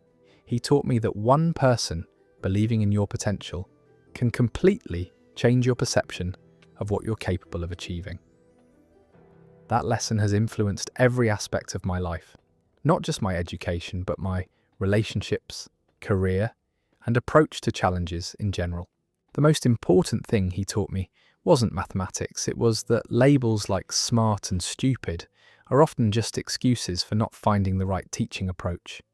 Every student can learn when they have the right support, and someone who refuses to give up on them. That story ends there. Mr. Rodriguez understood that confidence matters more than natural ability, and his refusal to accept that some kids just aren't math people completely transformed that OP's life trajectory. One teacher's belief became the foundation for an entire career in education. Sometimes, the most powerful thing an adult can do for a young person is see their potential when they can't see it themselves. Let's move to a story about unconditional love and the lessons that come from our relationships with the animals who choose to love us completely. The dog that taught me loyalty. When I was 10 years old, my family adopted Max from the local animal shelter. He was a medium-sized mixed breed, probably part lab and part something else, with expressive brown eyes and ears that always seemed to be listening carefully to whatever you had to say. Max had been at the shelter for 6 months, which the volunteers said was unusually long for a dog with his temperament. He wasn't aggressive or difficult, just quiet and reserved in a way that made potential adopters pass him by in favour of more energetic puppies who jumped up on the kennel doors seeking attention. When we met Max in the visitation room, he didn't run around or try to play like the other dogs we'd seen that day. He simply walked over to where I was sitting on the floor and rested his chin on my knee. He looked up at me with those soulful eyes, and I knew immediately that he was supposed to come home with us. My parents tried to interest me in some of the younger, more playful dogs, pointing out that Max might not have as many years left and that a puppy might be more fun for a kid my age. But there was something about Max's quiet dignity and the way he'd immediately trusted me that made me feel protective of him. From the day we brought him home, Max became my constant companion. He slept next to my bed every night, walked with me to the bus stop every morning, and was always waiting by the front door when I came home from school. He wasn't particularly energetic or playful, but he was steady and reliable in a way that made me feel completely secure. What amazed me about Max was his unwavering loyalty to our entire family. When my baby sister was born 2 years later, he immediately appointed himself as her guardian. He would lie next to her crib during naps and gently alert my parents if she started crying during the night. He seemed to understand instinctively that she was precious and needed protection. Max taught me responsibility in ways I hadn't expected. Taking care of him wasn't just about feeding him and making sure he had water, though I took those duties seriously. It was about paying attention to his needs, noticing when he wasn't feeling well, and putting his comfort ahead of my own convenience sometimes. There were nights when I wanted to stay inside and watch TV, but I knew Max needed his evening walk. There were mornings when I was running late for school, but I still took time to let him out in the backyard and make sure he had fresh water. These daily acts of daily care taught me that love isn't just a feeling, it's a commitment to showing up consistently for someone who depends on you. As I got older and started spending more time with friends and extracurricular activities, Max never made me feel guilty for being away from home. He was always genuinely excited to see me when I returned, whether I'd been gone for 2 hours or 2 days. His happiness at my return was pure and uncomplicated, never tinged with resentment or demands for explanation about where I'd been. During my difficult teenage years, when I was moody and unpredictable, and probably not very pleasant to live with, Max remained a constant source of comfort and acceptance. He didn't judge me for my bad attitudes or try to fix my problems. He just stayed close by, offering his quiet presence when I needed it most. When I was dealing with typical teenage drama, friendship conflicts, or academic stress, I would often find myself sitting on the floor of my room, talking to Max about whatever was bothering me. He would listen with the kind of focused attention that made me feel heard and understood, even though he couldn't offer advice or solutions. Max lived to be 14, which gave us 8 wonderful years together. As he got older and his health started declining, I learned about the difficulty of loving someone whose time with you is limited. Watching him slow down and struggle with basic activities that had once been effortless was heartbreaking, but it also taught me to appreciate every ordinary moment we had together. The day we had to say goodbye to Max was one of the hardest days of my childhood, but even in that final moment at the veterinarian's office, he taught me something important about love and loyalty. He stayed calm and trusting, seeming to understand that we were making this choice out of love for him rather than giving up on him. Having Max during those formative years taught me that love is patient, consistent, and unconditional. He showed me what it means to be loyal, not just during the good times, but especially during the difficult ones. He demonstrated that sometimes the most meaningful relationships are built not on excitement or entertainment, but on quiet devotion and simple presence. Now, as an adult, I try to bring the same kind of steady loyalty to my human relationships that Max showed me every day for 8 years. When friends are going through hard times, I remember how much it meant to have someone who would just sit with me without trying to fix everything. When family members are struggling, I think about Max's example of offering comfort without judgment. Max taught me that loyalty isn't about grand gestures or dramatic declarations. It's about showing up consistently, paying attention to the people you love, and being willing to put their needs ahead of your own convenience. Those lessons have shaped how I approach friendships, romantic relationships, and eventually parenthood. That story ends there. Max showed that OP what pure, uncomplicated love looks like, the kind that doesn't keep score or hold grudges. An older shelter dog became the perfect teacher for a young person learning about responsibility, consistency, and what it really means to care for someone else. Sometimes the most profound lessons about human connection come from our relationships with animals who love us exactly as we are. Our next story takes us to one of those childhood moments that stays with you forever, teaching you about safety, love, and just how much you mean to the people who would do anything to protect you. The day I got lost as a child. I was 5 years old and at the state fair with my parents and little brother.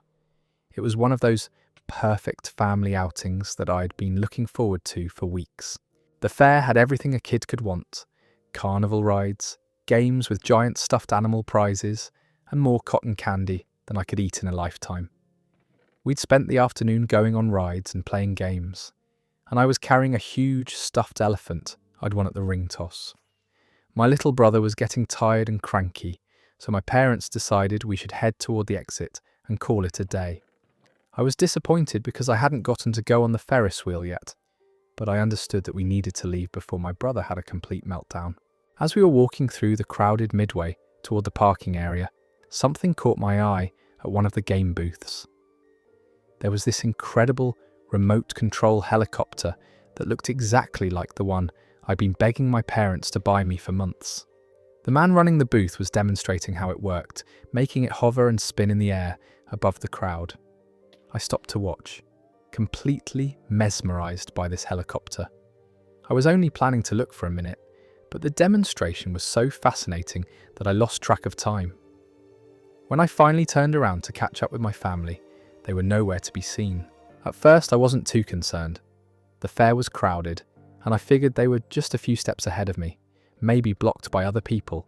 I walked in the direction we'd been heading, looking for my dad's red baseball cap or my mum's blue sweater, but after walking for what felt like forever, I still couldn't see them anywhere.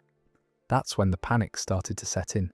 The crowds that had seemed fun and exciting just minutes earlier now felt overwhelming and scary. Everyone around me was a stranger, and they all seemed so much taller than me. I couldn't see over their heads to look for my family, and the noise of the carnival games and music made it impossible to hear if my parents were calling my name. I started walking faster, then almost running, clutching my stuffed elephant and trying not to cry. Every person wearing a red hat made my heart jump, thinking it might be my dad, but it was always someone else. I began to imagine all the terrible things that could happen to a lost child at a fair, and I was getting more frightened by the minute. After what felt like hours but was probably only 15 minutes, I decided to stop moving and stay in one place like I'd been taught in school during stranger danger lessons. I found a bench near one of the food stands and climbed up on it so I'd be easier to spot.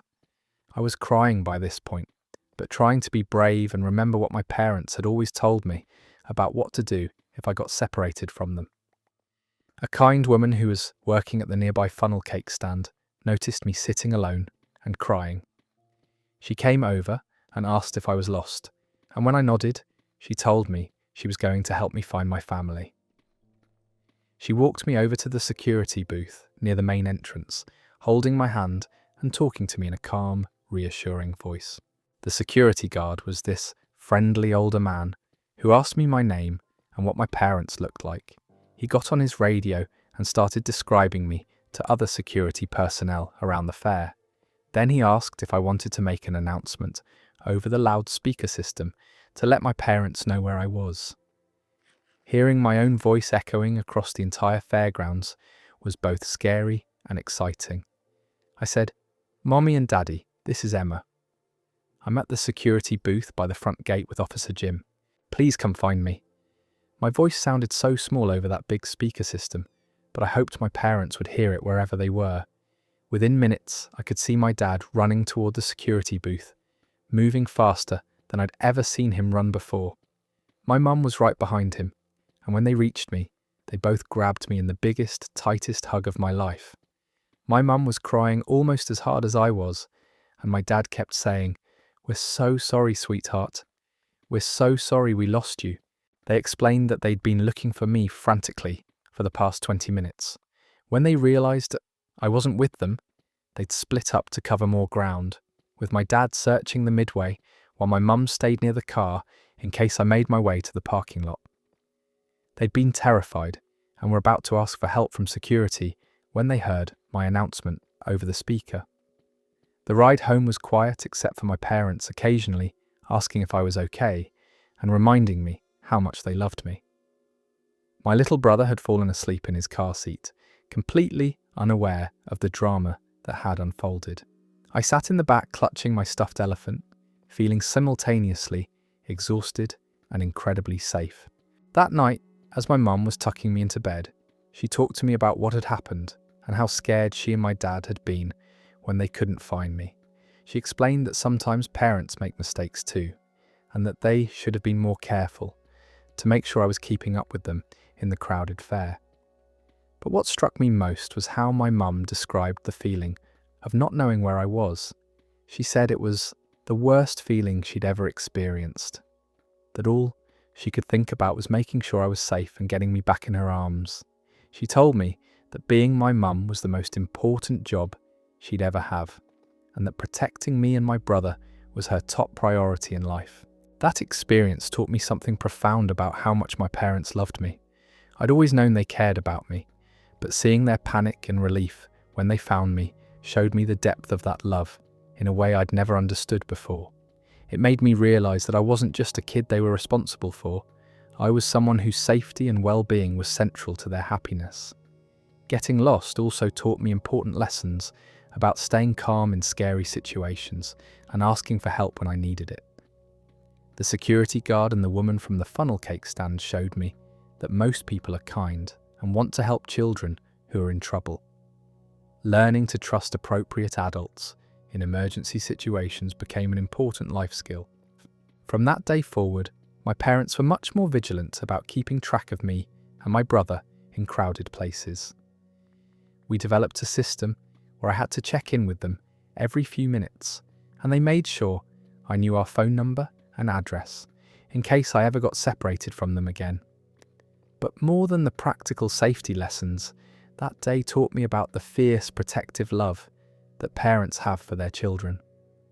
Understanding how much my disappearance had frightened my mum and dad made me appreciate the security and love that surrounded me every day, even when I took it for granted. That story concludes there. Getting lost for 20 minutes taught that OP more about parental love than years of everyday family life ever could. Seeing the panic and relief in her parents' faces showed her just how precious she was to them, turning a scary experience into a profound lesson about family bonds. Sometimes we have to experience a moment of feeling unprotected to truly appreciate the safety net of love that usually surrounds us. Well, that brings us to the end of today's collection of life lessons from people who are brave enough to share their stories. Whether you connected with the person who finally learned to set boundaries, the teenager who discovered work ethic behind a grill, or the child who realized just how much their parents loved them, I hope these moments reminded you that growth often comes from the experiences we least expect. Consider subscribing for more Reddit stories just like these every evening. Thanks for spending this time with me, and remember that your own story is still being written, one lesson at a time. Take care.